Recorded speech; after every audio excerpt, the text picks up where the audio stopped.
విదేశాలలో చదవాలనేది మీ కోరిక, కానీ చాలా సందేహాలు. వీటన్నిటికీ ఫుల్ స్టాప్ పెట్టి మీ డ్రీమ్స్ ఫుల్ఫిల్ చేసుకోండి. Contact Videsh consults. ఈ వారం మన guest one of the practical police officer.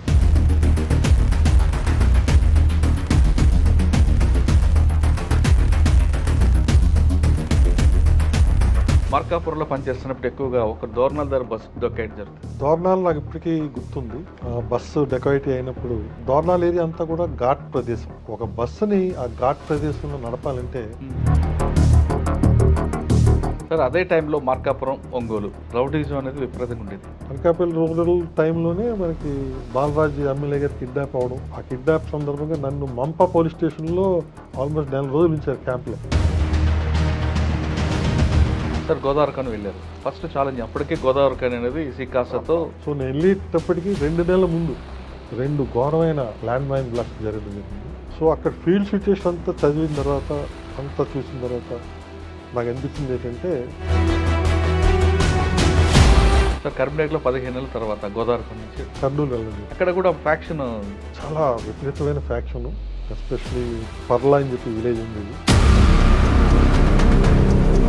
అక్కడ ఉన్నటువంటి ఒక గర్ల్స్ హాస్టల్, ఆ గర్ల్స్ హాస్టల్ పక్కనే కేసీ కెనాల్ ప్రవహిస్తున్న ఆ ఒడ్డున అర్ధరాత్రి పూట ఎవరికో కేకలు వినిపిస్తున్నట్టు, ఎవరినో టార్చర్ చేస్తున్నట్టు లేదా మానభంగం చేస్తున్నట్టు, అమ్మాయిలు కేకలు వినిపిస్తున్నట్టు. సార్ ఒంగోలులో మీరు రాగానే అద్దంకి బస్ స్టాండ్ లేదంటే చేమకుర్తి గ్రానైట్ రోడ్లు ఇవన్నీ కూడా రౌడీలతో నిండిపోయి రోజులు. అది రౌడీజంతో పాటు దొంగతనం, అవును, ప్రాపర్టీ క్రైమ్ చాలా ఎక్కువ ఉండేది ఒంగోలు. స్పెషల్ పార్టీస్ పెట్టి పాత కేసులన్నీ ముందు ఓడి ఆ పాత కేసులు అరెస్టులు మొదలుపెట్టారు. మీరు క్రాక్ సినిమా చూసి ఉంటారు.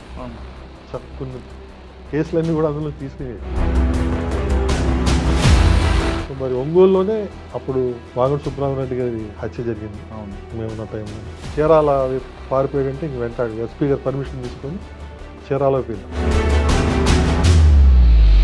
సార్ మీ పక్కనే ఊట్టపురం వాళ్ళు కూడా వచ్చి అప్పుడప్పుడు మీరు చెప్తున్నట్టుగా ప్రాపర్ టైప్ చేశారు. దొంగతనాలు బాగా జరుగుతుండేవి. కొన్నిసార్లు అది కొద్ది హద్దు మీరేది. అలాంటి టైంలో కొంచెం స్ట్రింజెంట్ యాక్షన్ తీసుకోవాల్సి వచ్చింది. ఏం చేశారండి? సుశీల్ కుమార్ షిండే గారు, రామేశ్వర్ ఠాకూర్ గారు, రెడ్డి తివారీ గారితో చాలా ఇష్యూ జరిగింది సార్. అవును, అదంతా వాస్తవేనా? అయింది. అది వ్యక్తిగతం ఉంది. రాజ్భవన్లోకి వచ్చి చేయడం అనేది అది వ్యక్తిగతంగా అనిపించుకోదు. సార్ మహబూబ్నగర్ జిల్లాలో మీకు మెయిన్ ఛాలెంజ్ ఏముంది వెళ్ళేసరికి? మొదటగా ఒక మహిళా శవం దొరుకుతుంది. మహిళా శవం యొక్క పాదాలు ఉన్నాయి. 4 రోజుల గ్యాప్లు ఇంకో శవం. అలా 6 శవాలు తెలియను ఆడవిల్లి చుట్టుపక్కల. ఆ క్లూ తోటి వాడిని పట్టుకోవడం, వాడు ఏకంగా 11 మంటలు చేసాడు. సో అందులో 5 శవాలు మాకు దొరకలేదు. ఎందుకంటే వాడు ఎక్కడెక్కడ తీసుకెళ్ళి చంపాడో వాడికే గుర్తులేదు. ఒక బస్ యాక్సిడెంట్ కేసు కూడా అత్యంత సెన్సేషనల్. 41 మెంబర్స్ చనిపోయారు. బెంగళూరు, హైదరాబాద్ వస్తుంది. ఏ విధంగా ఛాలెంజ్ అంటే అసలు యాక్సిడెంట్ ఎలా అయింది చెప్పడానికి కూడా ఎవరు లేకుండా పోయింది.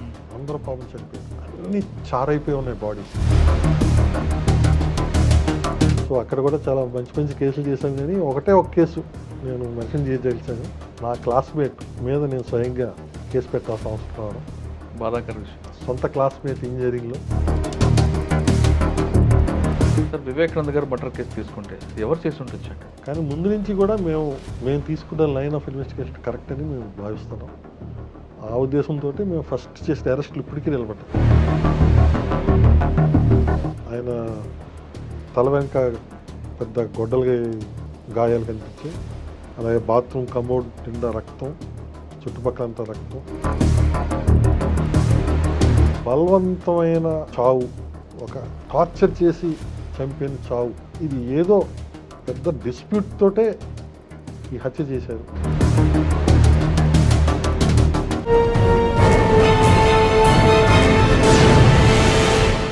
Welcome to crime diaries. ఈ వారం మన guest one of the practical police officer, పేరు డి నాగేంద్ర కుమార్ గారు, రిటైర్డ్ ఐజీపీ ఆంధ్రప్రదేశ్.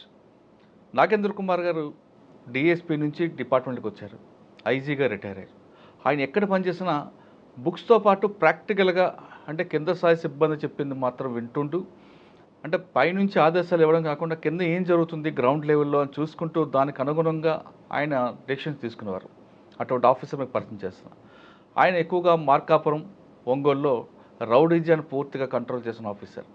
అంతేకాకుండా ఆయన మార్కాపురంలో పనిచేస్తున్నప్పుడు దోర్నాల అనే ప్రాంతంలో ఒక బస్సు డెకైట్ అవుతుంది. డెకైట్ అవగానే సాధారణంగా పోలీస్ ఆఫీసర్ వెళ్ళి అక్కడ ఎవరు చేసి ఉండొచ్చు అనే విషయంతో పాటు వాళ్ళు ఇచ్చిన బాధ్యతలు చెప్పిన సమాచారం మేరకు చుట్టుపక్కల దొంగల లేదా అంటూ విచారణ చేస్తారు. కానీ దోర్నాల దగ్గర జరిగిన ఒక బస్సు దోపిడీలో ఆయన ఒక చిన్న లాజిక్ తీసుకుంటారు. బస్సులో ఉన్న ప్రయాణికులతో మాట్లాడి వాళ్ళు చెప్పిన చిన్న ఇన్ఫర్మేషన్తో ఆ కేసు బ్రేక్ త్రూ తీసుకొచ్చారు. ఆ కేసు ఎలా జరుగుతుంది అనే విషయాలతో పాటు నాగేంద్ర కుమార్ గారు వచ్చినప్పుడు డిపార్ట్మెంట్లోకి ఒక ట్రెడిషనల్ క్రైమ్ జరుగుండేది. తర్వాత అది క్రమేపీ వైట్ కాలర్ రెఫరెన్స్కి మారింది. ప్రస్తుతం సైబర్ క్రైమ్కి వచ్చింది. ఈ సైబర్ క్రైమ్ వచ్చిన తర్వాత ఇప్పుడున్న జనరేషన్ అంటే పోలీస్ ఆఫీసర్స్ అటువంటి విషయాలు ఏ విధంగా దాని కేసును డిటెక్ట్ చేయాలి, ఎందుకంటే సైబర్ క్రైమ్ అనేది కంటికి కనిపించకుండా చేస్తున్న నేరస్తులను పట్టుకోవడం ఎలా అంశాలతో పాటు ప్రజలకి పోలీసుల మధ్యన గ్యాప్ అనేది పెరిగిందా తగ్గిందా, ఒకవేళ అటువంటి సమస్య వస్తే నెక్స్ట్ జనరేషన్లో పోలీస్ ఆఫీసర్ ఏ విధంగా అటువంటి కేసులు డీల్ చేయాలనే విషయాన్ని సార్ నుండి తెలుసుకుందాం. సార్ నమస్తే అండి. నమస్కారం అండి. నాగేంద్ర కుమార్ గారు, రిటైర్డ్ ఐజీపీ ఆంధ్రప్రదేశ్. సార్ మీ గురించి మార్కాపురంలో పనిచేస్తున్నప్పుడు ఎక్కువగా ఒక దోర్నల్ దగ్గర బస్సు డెకైట్ జరుగుతుంది. అంటే ఆ బస్సు డెకైట్ అయినప్పుడు మీరు స్పాట్కి వెళ్ళడం, స్పాట్కి వెళ్ళిన తర్వాత సాధారణంగా మిగతా ఆఫీసర్ లాగే క్లూస్ టీము అని కాకుండా డ్రైవర్లతో మాట్లాడి అంటే ఒక స్పాట్ నుండి ఇంకో స్పాట్కి ఆ డ్రైవర్ ఏ విధంగా తీసుకొచ్చాడు అనే అంశంలోనే మీరు ఒక బ్రేక్తో తీసుకొచ్చారు. అంటే అక్కడ ఆ స్పాట్ అక్కడ దానికి అనుగుణంగా నిర్ణయం తీసుకోవడంతో పాటు మార్కాపురం, ఒంగోలు అనగానే బాగా రౌడీజం ఉండేది. ఆ రెండు కూడా మీరు పూర్తిగా వాషౌట్ చేశారని మీ వాళ్ళు చెప్తుంటారు. అప్పుడు మీరు ఇందాక చెప్పినట్లుగా ఒక క్రైమ్ ఉండేది, ఇప్పుడు క్రైమ్ మారుతుంది మీరు రిటైర్సరికి. మీరు డిపార్ట్మెంట్కి వచ్చేసరికి సమయంలో ప్రజలకి పోలీసుకి మధ్యన భయంతో కూడిన గౌరవం కానీ లేదా గౌరవంతో కూడిన భయం ఏదో ఒకటి ఉంటుంది. ఇది క్రమేపీ తగ్గిపోవడానికి కారణం ఏమనుకోవచ్చు? దోర్నాల్ నాకు ఇప్పటికీ గుర్తుంది. బస్సు డెకాయిటీ అయినప్పుడు సో ఆ దోర్నాల్ ఏరియా అంతా కూడా ఘాట్ ప్రదేశం. సో ఒక బస్సుని ఆ ఘాట్ ప్రదేశంలో నడపాలంటే సాధారణంగా మనకి చాలా చాకచక్యమైన ఎక్స్పర్ట్ డ్రైవర్ అయితేనే ఆ బస్సుని ఆ ఘాట్స్లో, that is one of the biggest ghat మన ఆంధ్రప్రదేశ్ ఏరియాలో, అలాంటి ఘాట్ ఏరియాలోంచి ఒక బస్సుని బయటికి తీసుకెళ్ళాడంటే చాకచక్యమైన డ్రైవర్ అయితేనే అది చేయగలరు. దొంగలు చేయలేరు. ఎందుకంటే దొంగలకి మామూలు జీప్ డ్రైవింగే కష్టం. అలాంటిది ఒక ఆర్టీసీ బస్సుని వాళ్ళు దొంగతనం చేసి, అంటే జీప్ డ్రైవింగ్తో పాటు వాడికి భయం ఉంటుందండి, పోలీసులు పట్టుకుంటారని. ఎగ్జాక్ట్లీ. సో ఇది కంపల్సరీగా ఒక ఎవరు చేసి ఉండాలన్నా కూడా ఒక ఎక్స్పర్ట్ డ్రైవరే చేసి ఉండాలని చెప్పి నాకు అనుమానం వచ్చింది. దాంతో ఆ ప్యాసింజర్స్ అందరితో ఇంటరాక్ట్ అవ్వడం జరిగింది. మీ బస్ డ్రైవింగ్ చేస్తున్నప్పుడు మీకు ఏమన్నా భయం అనిపించిందా? ఈ డ్రైవర్ సరిగ్గా నడపడం లేదని చెప్పి ఏమన్నా మీకు భయం కలిగిందంటే లేదని చాలా చక్కగా నడిపాడు. ఎటువంటి మలుపుల దగ్గర కానీ ఈ ఘాట్ ఏరియాస్లో కానీ ఎటువంటి అనుమానం లేకుండా, వీడికి డ్రైవింగ్ రాదేమో అని చెప్పి అపోహ లేకుండా వాడు చాలా చక్కగా నడిపాడని చెప్పి అందరూ చెప్పడం జరిగింది ఏకతాటి. సో వెంటనే అప్పుడు నాకు Sriram was inspector, sub inspector Dornala, very fine officer. ఆ రోజుల్లో సబ్ ఇన్స్పెక్టర్స్లో అంత యాక్టివ్ అండ్ వైబ్రెంట్ ఆఫీసర్స్ చాలా అరుదు మనకి. సో వెంటనే శ్రీరామ్ చెప్పడం జరిగింది, తప్పకుండా ఒక ఎక్స్పర్ట్ డ్రైవర్ చేసి ఉంటాడు, ఎస్పెషలీ ఆర్టీసీ బస్సుల్లో నేర్పరితనం ఉన్నవాడు చేసి ఉంటాడని చెప్పి అతను చెప్పడం జరిగింది. ఈ క్లూ ఫాలో అయ్యి వెంటనే ఆ దగ్గర డిపోల్లో ఎంక్వైరీ చేసి ఎవరైతే ఇలాంటి ట్రబుల్సమ్ ఈవెంట్స్ ఉన్నారో, ఎవరికైతే మేనేజర్ల మీద కొద్దిగా అక్కసు ఉందో అలాంటి లిస్టు షార్ట్ లిస్ట్ చేసి వెంటనే దొంగను పట్టుకోవడం జరిగింది. అంటే ఆయన ఎందుకు చేయాలనుకున్నాడండి? ఆర్టీసీ ఎంప్లాయీ ఉండి బేసిక్గా అతను మేనేజర్ మీద, డిపో మేనేజర్ మీద అక్కసు ఉండే. అవును, దానికి దీనికి లింక్ ఎక్కడ వస్తుంది? ఏదోలాగా అతన్ని ఇబ్బంది పెట్టాలి, ఆ ఏరియాలో బస్సులు దొంగతనం అవుతున్నాయని చెప్పి, అదంతా డిపో మేనేజర్ సెక్యూరిటీ సరిగ్గా చూడలేదని చెప్పి అతని మీదకి వెళ్తుందనే ఉద్దేశంతో ఈ ప్లాటింగ్ అంతా చేశాడు. అంటే వాళ్ళకి క్లియర్గా తెలియదు సెక్యూరిటీస్ పోలీస్ ఆస్పెక్ట్. అవును, డిపో మేనేజర్కి ఏ సంబంధం ఉండదు. అవును, కానీ డ్రైవర్లకున్న అండర్స్టాండింగ్ అంతవరకు ఉంటుంది కదా. సో బస్సుకి ఏమైనా అయితే ఆటోమేటిక్గా డిపో మేనేజర్ మీదకే అపోహ వెళ్తుందని చెప్పి, అభియోగం వెళ్తుందని చెప్పి వాడు ఊహించి అలా చేశాడు. సో అది వెంటనే డిటెక్ట్ అవ్వడం జరిగింది. సార్ అదే టైంలో మార్కాపురం, ఒంగోలు రౌడీజం అనేది విపరీతంగా ఉండేది. మీరు ఫస్ట్ మార్కాపురంలో పోస్ట్ తీసుకునేటప్పటికి అక్కడ main challenge first posting Markapuram ఇది ఒంగోలే ముందు. Ongole first posting. మీరు వెళ్ళేసరికి మెయిన్ ఛాలెంజ్ ఉండేది. ఈ ఛాలెంజ్ ఒంగోలు ఛాలెంజ్ చెప్పకముందు ఒకసారి మీ కుటుంబం గురించి చెప్పండి. మీరు పోలీస్ యూనిఫామ్ బై ఛాన్సా బై చాయిస్? యాక్చువల్గా చాయిస్ అండ్ ఛాన్స్ అని రెండు చెప్పచ్చు. మా నాన్నగారు ఒక రైతు కుటుంబంలో ఉండేవారు.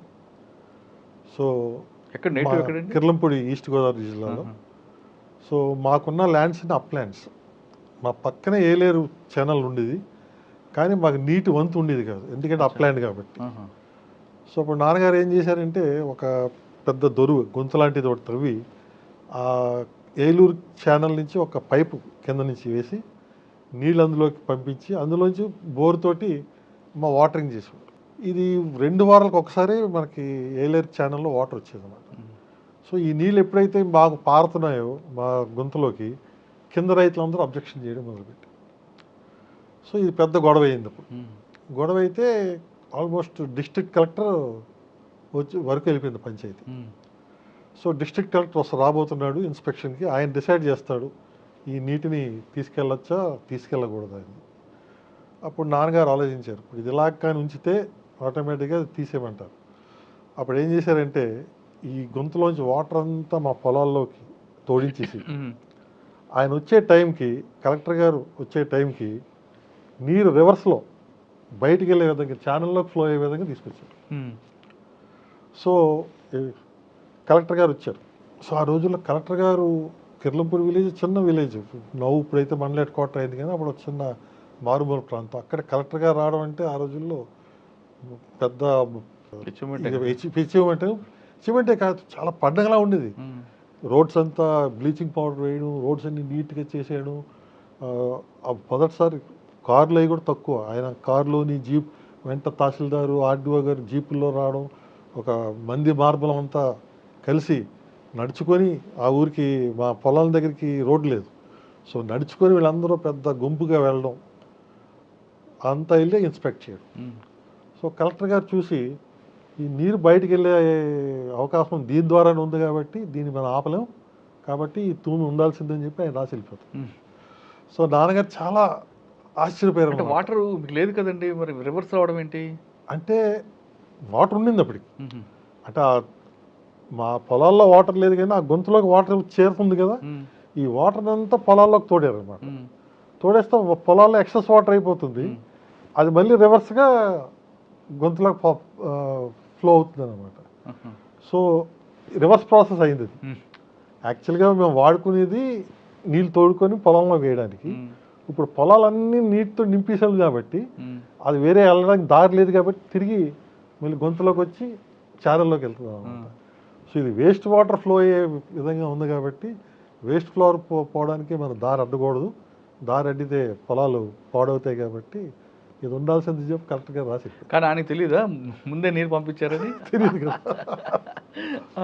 సో ఈ కలెక్టర్ గారి పవర్స్, ఆయన అనుకున్నటువంటి బందీ మార్పులను చూసి మా నాన్నగారికి ముందు నుంచి నువ్వు ఎలాగైనా జిల్లా అధికారి అవ్వాలరా అని చెప్పి నన్ను చెప్పారా అప్పటి నుంచి. సో ఆ విధంగా అప్పటి నుంచి కూడా నాకు ఆల్ ఇండియా సర్వీసెస్లో జాయిన్ అవ్వాలని చెప్పి నేను ప్రయత్నం చేయడం. సో ఫస్ట్ నాకు గ్రూప్ 1 మీద పెద్దగా అవగాహన లేదు, ఎందుకంటే ఇది రెగ్యులర్గా జరిగే ఎగ్జామ్ కాదు. వేరే సివిల్ సర్వీసెస్ రెగ్యులర్గా ఎవ్రీ ఇయర్ జరుగుతుంది కాబట్టి సివిల్ సర్వీసెస్ టార్గెట్ చేసి నేను చదవడం జరిగింది. సో ఇంటర్వ్యూ వరకు వెళ్ళి సాధించలేకపోయాను, కానీ అది చదివిన పరిజ్ఞానంతో ఈ గ్రూప్ 1 ఎగ్జామ్ని అటెండ్ అవ్వడం, ఫస్ట్ అటెంప్ట్లోనే డిఎస్పీగా సెలెక్ట్ అవ్వడం జరిగింది. ట్రైనింగ్ అవ్వగానే ఫస్ట్ ఒంగోలు, ప్రాక్టికల్ ఎక్కడండి? ప్రాక్టికల్ ట్రైనింగ్ అంతా అనకాపల్లి, వైజాగ్ రూరల్ అన్నమాట. సో అందులో ట్రైనింగ్లో అప్పుడు కరెక్ట్గా మాకు పోలీస్ అకాడమీ కాన్సెప్టే కొత్తది. ఆంజనేయ రెడ్డి గారిని స్టాల్వర్ట్ ఆఫ్ ఆఫీసరు, ఆయన గారు యొక్క రూపకల్పనే మా పోలీస్ అకాడమీ. అప్పుడు అమర్పేటలో టెంపరీ ప్రెమిసెస్లో ఉన్న చాలా మంచి సదుపాయాలతో ఒక ట్రైనింగ్ నిర్వహించేవారు.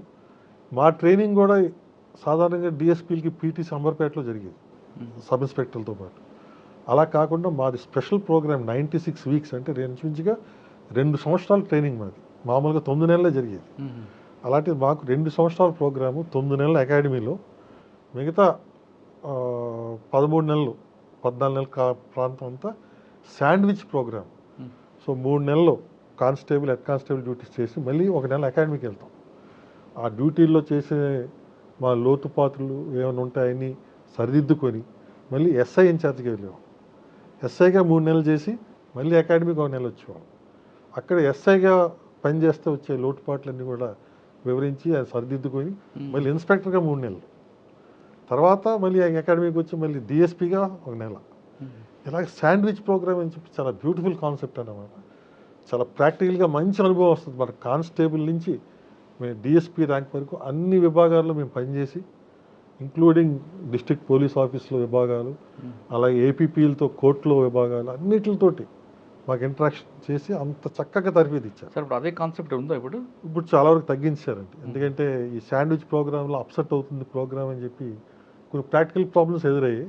కానీ ప్రోగ్రామ్ అయితే చాలా వెల్ కన్సీవ్డ్. అది ఉంచితే మాత్రం చాలా మంచి ట్రైనింగ్గా ఉండేదన్నమాట. మాకు ట్రైనింగ్ ఇచ్చిన వాళ్ళు కూడా స్టాల్వర్డ్స్. సుబ్బారావు గారు మాకు డైరెక్టర్గా ఉండేవారు, కేఎస్ వ్యాస్ గారు మాకు జాయింట్ డైరెక్టర్, ఆల్ఫ్రెడ్ ఐజీ గారు ఇంకో జాయింట్ డైరెక్టర్, ధన్కర్ ప్రసాద్ గారు ఒక ఎస్పీగా ఉండేవారు, అలాగే సీనియర్ మోస్ట్ భాస్కర్ రెడ్డి గారు అవనండి, సీతారాం సింగ్ గారు అని అడిషనల్ స్పీస్ మాకు చాలా వెల్ ఫుల్ ప్రాక్టికల్ ఎక్స్పీరియన్స్ ఉన్న ఆఫీసర్స్ తోటి మాకు తరఫీదు ఇప్పించేవారు. అలాగే అప్పట్లో రిటైర్డ్ డీజీలు వేణుగోపాలరావు గారు అవనండి, మన గవర్నర్గా పనిచేశారు కదా రామ్మోహన్ రావు గారు అవనండి, లేదా కృష్ణమూర్తి గారు ఐజీ గారు రిటైర్, ఇలాంటి రిటైర్డ్ ఆఫీసర్స్ అందరూ కూడా వచ్చి మా క్లాసులు తీసుకున్నారు. సో ఈ తరఫీదు తోటి మా బ్యాచ్ చాలా చక్కగా ట్రైనింగ్ అయిందని చెప్పి నేను గర్వంగా చెప్పుకోగలను. సార్ అనకాపల్లి ఫస్ట్ పోస్టింగ్ మీకు? First posting Ongole Godavarikhani first posting Godavarikhani was my first posting అనమాట. దాని ముందు ప్రాక్టికల్ ట్రైనింగ్ అంతా అనకాపల్లి రూరల్. అనకాపల్లి రూరల్ టైంలోనే మనకి బాలరాజు ఎమ్మెల్యే గారు కిడ్నాప్ అవడం, ఆ కిడ్నాప్ సందర్భంగా నన్ను మంప పోలీస్ స్టేషన్లో ఆల్మోస్ట్ 4 రోజులు ఉంచారు క్యాంప్లో. ఆ టైంలో నాకు తెలిసింది అసలు మంప పోలీస్ స్టేషన్ అంటే ఇంత చిన్న షెడ్లో ఉండేదండి. చిన్న షెడ్, మినిమం సదుపాయాలు ఏమి ఉండేవి కదా. ఎవరండి ఫస్ట్ ఎస్పీ అప్పుడు? అప్పుడు ఎస్పీగా సంతోష్ మెహ్రా గారు ఉండేవారు, విశాఖపట్నం రూరల్. సో ఆ టైంలో ఇది జరిగింది. అప్పుడు ఎస్వి సుబ్బారెడ్డి గారు ఐజీ ఇంటెలిజెన్స్, ఆయన కొయ్యూరులో గెస్ట్ హౌస్లో వాళ్ళ ఐజీ ర్యాంక్ ఆఫీసర్స్ అంతా క్యాంపింగ్, మేమంతా ఈ పోలీస్ స్టేషన్లో.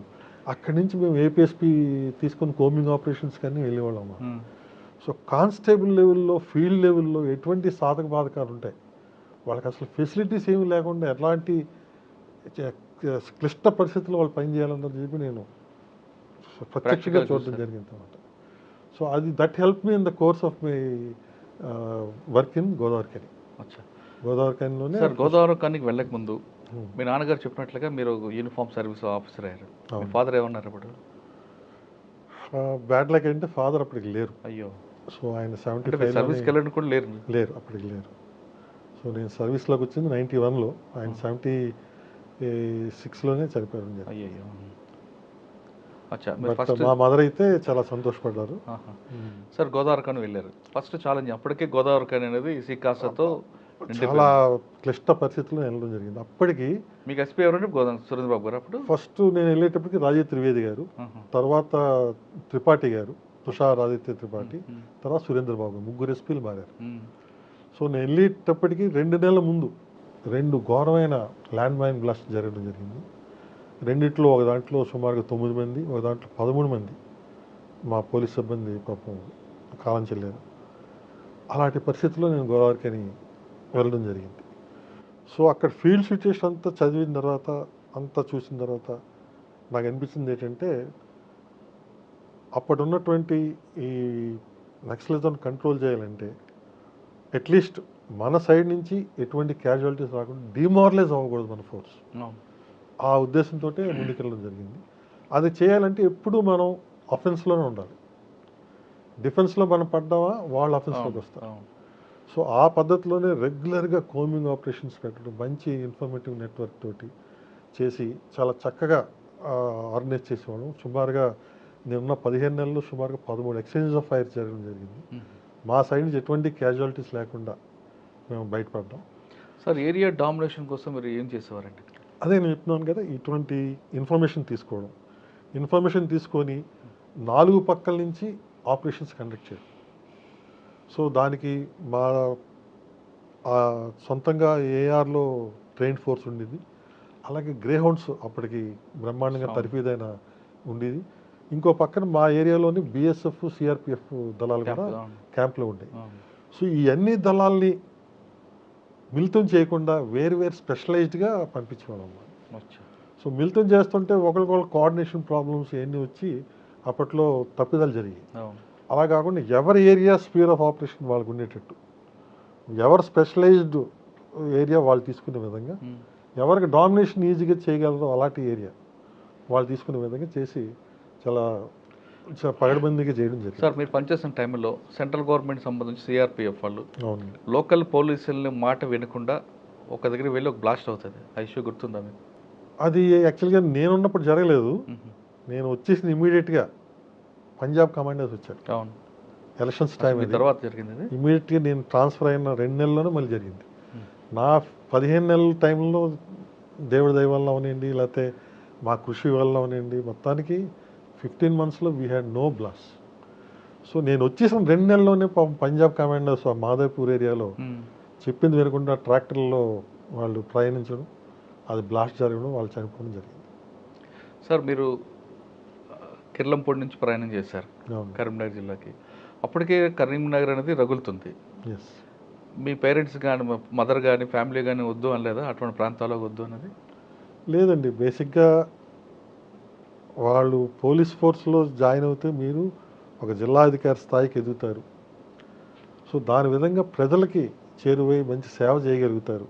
సో ఆ రోజుల్లో నక్సలిజం మా కిర్లంపూడి ఏరియాకి దగ్గరలో ఏలేశ్వరం ఆ ఏరియాలో కూడా ఉండేది. కానీ ఇంత విపరీతంగా లేదు, కానీ కరీంనగర్లో ఉన్నంత ఉధృతం లేదు. కానీ సో అందరికీ తెలుసు ఆ భావజాలం గురించి, వాటి గురించి కూడా తెలుసు కాబట్టి సో వాళ్ళు పెద్దగా అబ్జెక్ట్ ఏం చేయలేదు. కానీ జాగ్రత్త వహించాలని మాత్రం తప్పకుండా చెప్తారు కదా. అవును, అంతవరకు ఉండేది. సార్, కరీంనగర్లో 15 నెలల తర్వాత గోదావరిఖండ్ నుంచి డైరెక్ట్గా మీరు ఒంగోలు, కర్నూలు వెళ్ళండి. కర్నూలులో మహేందర్ రెడ్డి గారు ఎస్పీ. అక్కడ కూడా ఫ్యాక్షన్ చాలా విపరీతమైన ఫ్యాక్షన్, ఎస్పెషలీ పర్లా అని చెప్పి విలేజ్ ఉండేది. పర్లా, ఆవుకు, కిర్లం అవన్నీ కూడా ఇవన్నీ చాలా గోనగండ్ల ఏరియా ఉన్నాయండి. చాలా ఫ్యాక్షస్ విలేజ్. చాలా ఎక్కువ ఉన్న టైంలో ఎలక్షన్ టైంలో తీసుకెళ్ళాను నన్ను. ఎలక్షన్ ఇంకా 2 నెలలు ఉందనగా నన్ను తీసుకెళ్ళి సీఎం గారు కాన్స్టిట్యున్సీ అది, ఎస్పెషల్లీ కర్నూలు, విజయభాస్కర్ రెడ్డి గారు చీఫ్ మినిస్టర్, ఆ కాన్స్టిట్యున్సీలో తీసుకెళ్ళి నన్ను పడేశారు. సో బట్ మహేందర్ రెడ్డి గారు వెరీ ఫైన్ ఆఫీసర్, మీకు అందరికీ తెలిసింది. సో ఆయన ఆదేశాల ప్రకారం, ఆయన ఇచ్చిన అడ్వైస్ ప్రకారంగా నడుచుకొని చాలా చక్కగా నిలిచాం. ఆ టైంలో ఒక చిన్న ఇన్సిడెంట్, కానీ చాలా వైల్డ్ రూమర్స్ ఎలాగా పనిచేస్తాయనే దానికి ఒక తార్కాణం అన్నమాట. అక్కడ ఉన్నటువంటి ఒక గర్ల్స్ హాస్టల్ కర్నూలులో, ఆ గర్ల్స్ హాస్టల్ పక్కనే కేసీ కెనాల్ ప్రవహిస్తుంది. అవును, కరెక్ట్. సో ఆ కేసీ కెనాల్ ప్రవహిస్తున్న ఆ ఒడ్డున అర్ధరాత్రి పూటకి ఎవరికో కేకలు వినిపిస్తున్నట్టు, ఎవరినో టార్చర్ చేస్తున్నట్టు, లేదా మానభంగం చేస్తున్నట్టు, అమ్మాయిల కేకలు వినిపిస్తున్నట్టు రూమర్ బయలుదేరింది. ఆ రూమర్ని ఇంకా స్ప్రెడ్ అయిపోయి ఆ హాస్టల్ అంతా విపరీతంగా టెన్షను. అలాగే స్టూడెంట్ ఆర్గనైజేషన్స్ అందరూ కూడా ఇంకా అందరూ ఏదో జరిగిపోయింది. అప్పుడు సోషల్ మీడియా లేదు కాబట్టి తక్కువ, ఓన్లీ కర్నూలులోకే పరిమితం అయింది. స్టిల్ అప్పటికీ ఊరంతా కూడా దావా లాగా వ్యాపించింది. ఇంకా ఇదిగో పులి అంటే అదిగో తోకన్నట్టు, మినిస్టర్ గారు అబ్బాయి చేశాడట, ఇదంతా ఎవరిని అమ్మాయిని రేప్ చేశాడట, ఆ అమ్మాయిని కేసీ కెనాల్లోకి పడేసాడట, ఇలా రకరకాల రూమర్స్ ఉన్నాయి. సో అప్పుడు మహేందర్ రెడ్డి గారు ఆధ్వర్యంలో ఒక ఫ్యాక్ట్ ఫైండింగ్ కమిటీ పెట్టి, ఆ ఫ్యాక్ట్ ఫైండింగ్ కమిటీ తోటి మొత్తం ఏరియా అంతా, ప్రతి ఏరియాని విజిట్ చేసి అందరికీ సంతృప్తి పడే విధంగా అందరినీ మేము తిప్పి ఎటువంటి ఇన్సిడెంట్ జరగలేదని చెప్పి నైట్ టైం మేము కూడా అక్కడ పడుకొని, ఇన్స్పెక్టర్ లేడీ ఆఫీసర్స్తో కలిపి అక్కడ పడుకొని 3-4 రాత్రులు ఎటువంటిది లేదమ్మా. ఎవరండి క్రియేట్ చేశారు అది ఎవరికి తెలియదు. ఇప్పుడైతే సోషల్ మీడియా తెలుసు మనకి, ఏ ఫోన్ నుంచి వచ్చిందని మనం ట్రాక్ చేయగలం. ఆ రోజుల్లో ఎవరో తీసుకొచ్చారు, అర్ధరాత్రి విన్నారు కేకలు అని చెప్పి ఒక పుకారు పుట్టించారు. ఆ పుకారుతోటి అంతా గగ్గోలైపోవడం మొదలుపెట్టారు. మొత్తానికి అది సర్దుమరిగిన తర్వాత ఎలక్షన్స్ అయ్యి సో అటువంటి ఫ్యాక్షన్ ఏరియాలో కూడా అసెంబ్లీ ఎలక్షన్సే కాదు, ఎంపీపీ ఎలక్షన్స్, లోకల్ ఎలక్షన్స్ కూడా ఎటువంటి ఇన్సిడెంట్ లేకుండా చేయడం జరిగింది. సార్ సాధారణంగా కర్నూలు అనగానే ఫ్యాక్షన్, ఉదయం పోలింగ్ స్టార్ట్ అయిన దగ్గర నుంచి బూత్ సెంటర్కి వచ్చే వరకు ఏదో ఒకటి జరుగుతుంది, అవును. లాస్ట్ మూమెంట్లో ఖచ్చితంగా జరుగుతుంది. ఏ చిన్న ఇన్సిడెంట్ లేకుండా ఎలా చేశారండి? అంటే ఒక బల్ట్ కాదు మీరు చెప్పేది, చాలా ఏరియాస్ ఉన్నాయి కదా. అవును, మొత్తం కర్నూలు సబ్ డివిజన్ అంతా కూడా మ్మ్. ఎటువంటి ఇన్సిడెంట్ లేకుండా చేయడానికి కారణం మేము ముందు నుంచి చేసినటువంటి స్పేడ్ వర్క్. ఏదైతే మాకున్నటువంటి ఈ ఏరియా డామినేషన్ గోదావరి కెనాల్లో అనుభవం ఉంది కదా, మ్మ్. దీన్ని మేము అక్కడ ఉపయోగించాం. అచ్చా. సో తీసుకెళ్ళి ఫ్యాక్షన్ విలేజెస్లో మ్యాసివ్గా హౌస్ టు హౌస్ సర్చెస్, మ్మ్. ఎక్కడ బాంబులు దొరకాలన్నా, గొడ్డళ్ళు, కత్తులు ఏమి దొరికినా సరే చాలా స్ట్రింజెంట్ యాక్షన్ తీసుకున్నాం. అందరూ బైండ్ ఓవర్ చేశారండి? ఇంకా అంతా బైండ్ అవుట్ చేయడం, ప్రతి ఒక్కరిని ఎవరిని దొరికితే బాంబు కాదు కదా, బాంబు తయారు చేయడానికి కావాల్సిన మెటీరియల్ దొరికినా కూడా మేము ఉపేక్షించేవాళ్ళం. అచ్చా, చిన్న తాడు దొరికినా చాలు చాలు చాలా నడు నాడు అని చెప్పి ఆ రోజుల్లో చాలా స్ట్రిక్ట్గా ఇంప్లిమెంట్ చేసాం. సో ఒక భయం ఏర్పడింది, వీళ్ళు ఊరుకోర్రా, పోలీస్ చాలా గట్టిగా ఉన్నదని చెప్పి ఒక భయమైన వాతావరణం తీసుకొచ్చాం. ఓటర్స్లో కాన్ఫిడెన్స్ తీసుకొచ్చాం. పోలీసు చాలా గట్టిగా చేస్తుందన్నమాట. పోలీస్ ఎప్పుడు కూడా చేస్తున్నట్టు కూడా అనిపించాలి కదా. అప్పట్లో ఈ సోషల్ మీడియా లేదు, ఏమీ లేదు, అయినా సరే మీడియా కూడా చాలా చక్కగా సహకరించి ఆ రోజుల్లో ఓన్లీ పత్రికా ముఖంగానే మేము ఇచ్చినటువంటి స్టేట్మెంట్స్ కానీ అన్నీ కూడా ప్రాముఖ్యంగా ప్రచురించి చాలా చక్కగా సహకరించారు. అచ్చా సార్, దానికి మీరు చేసిన దీంట్లో మీరు చెప్పినంత ఈజీగా కాదు. అక్కడ ఫ్యాక్షనిస్టులు కూడా తిరగబడతారు, మా ఏరియాలో మీరు ఏంటి రావడం, డామినేట్ చేయడం అనేది. అటువంటి తిరుగుబడే వాళ్ళు కూడా ఎదురయ్యారా మీకు? లేదు, లక్కీగా.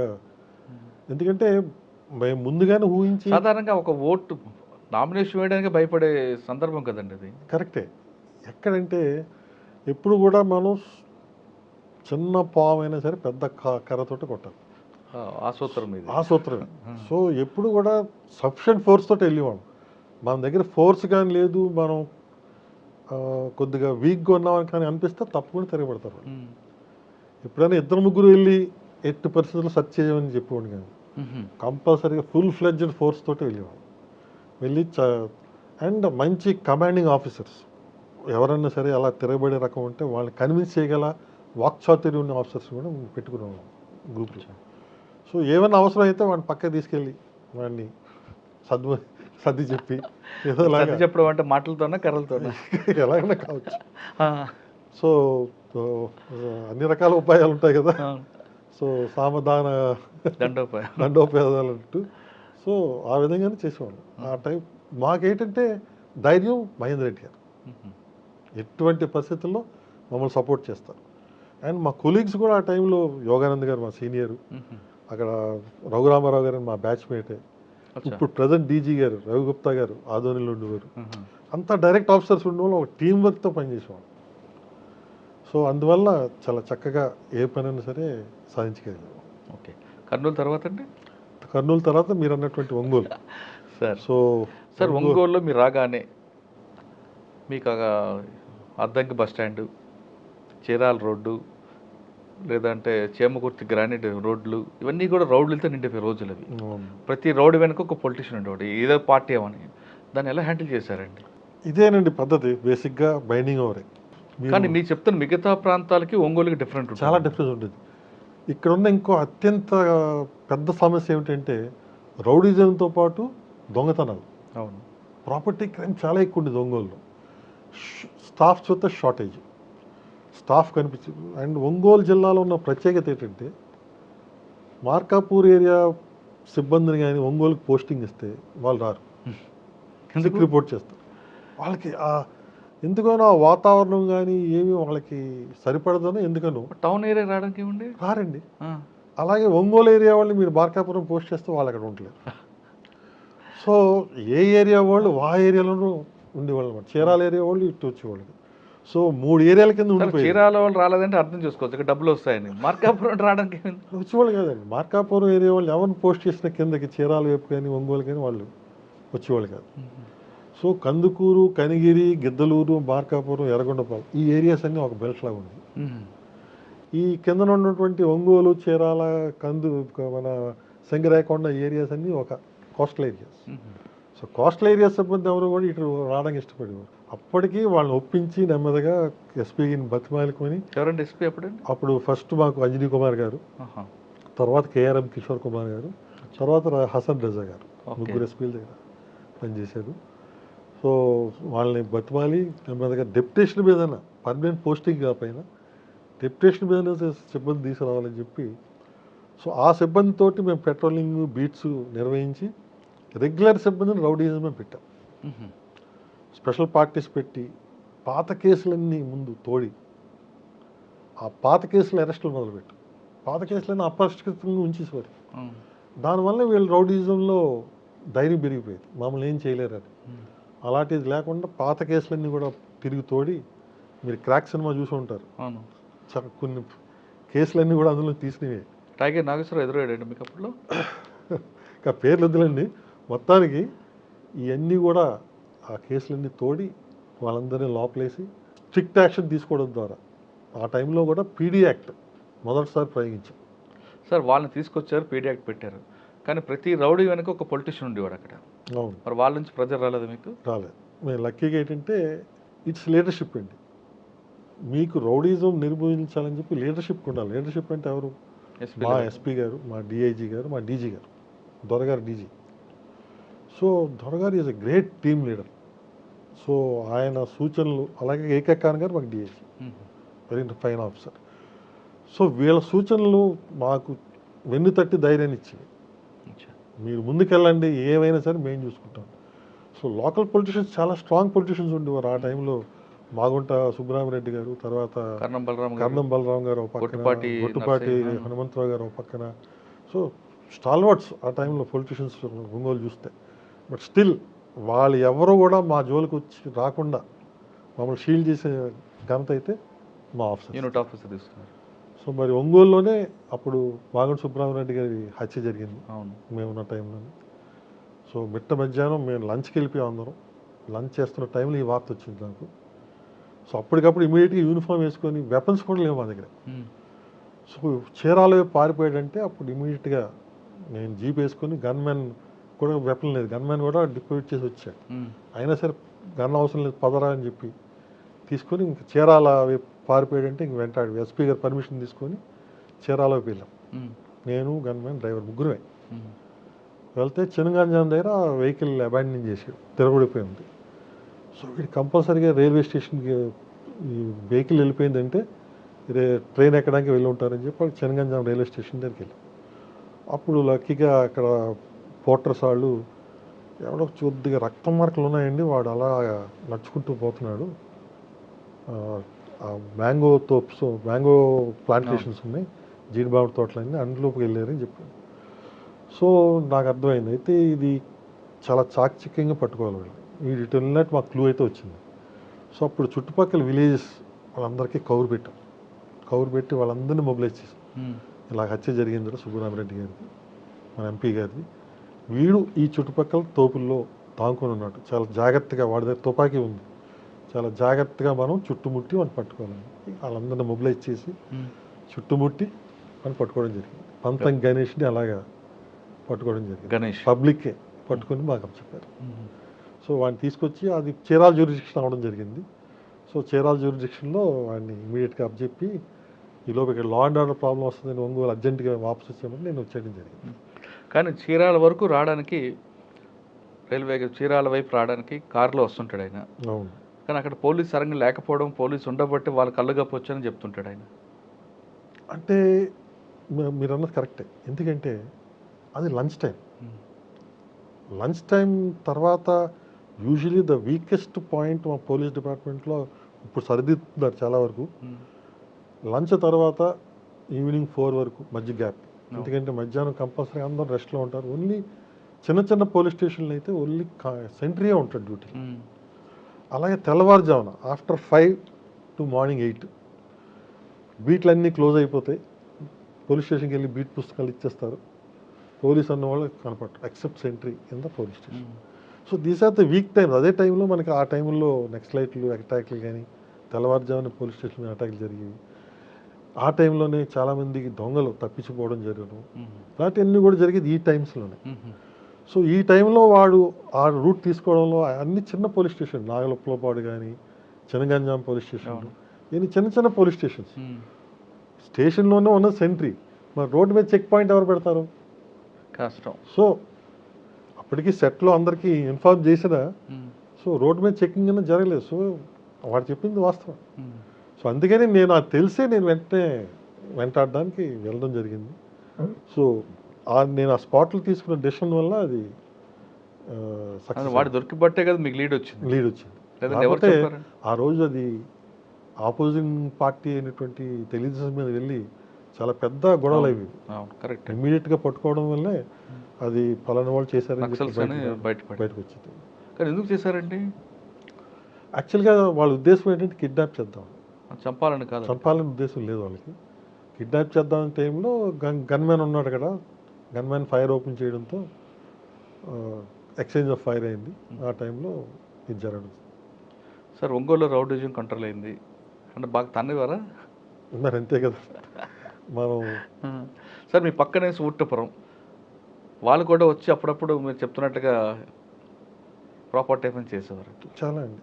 ఒంగోలు ప్రాపర్టీ అఫెన్స్కి ఫేమస్, ఎందుకంటే చాలా రిచ్ కమ్యూనిటీ అది.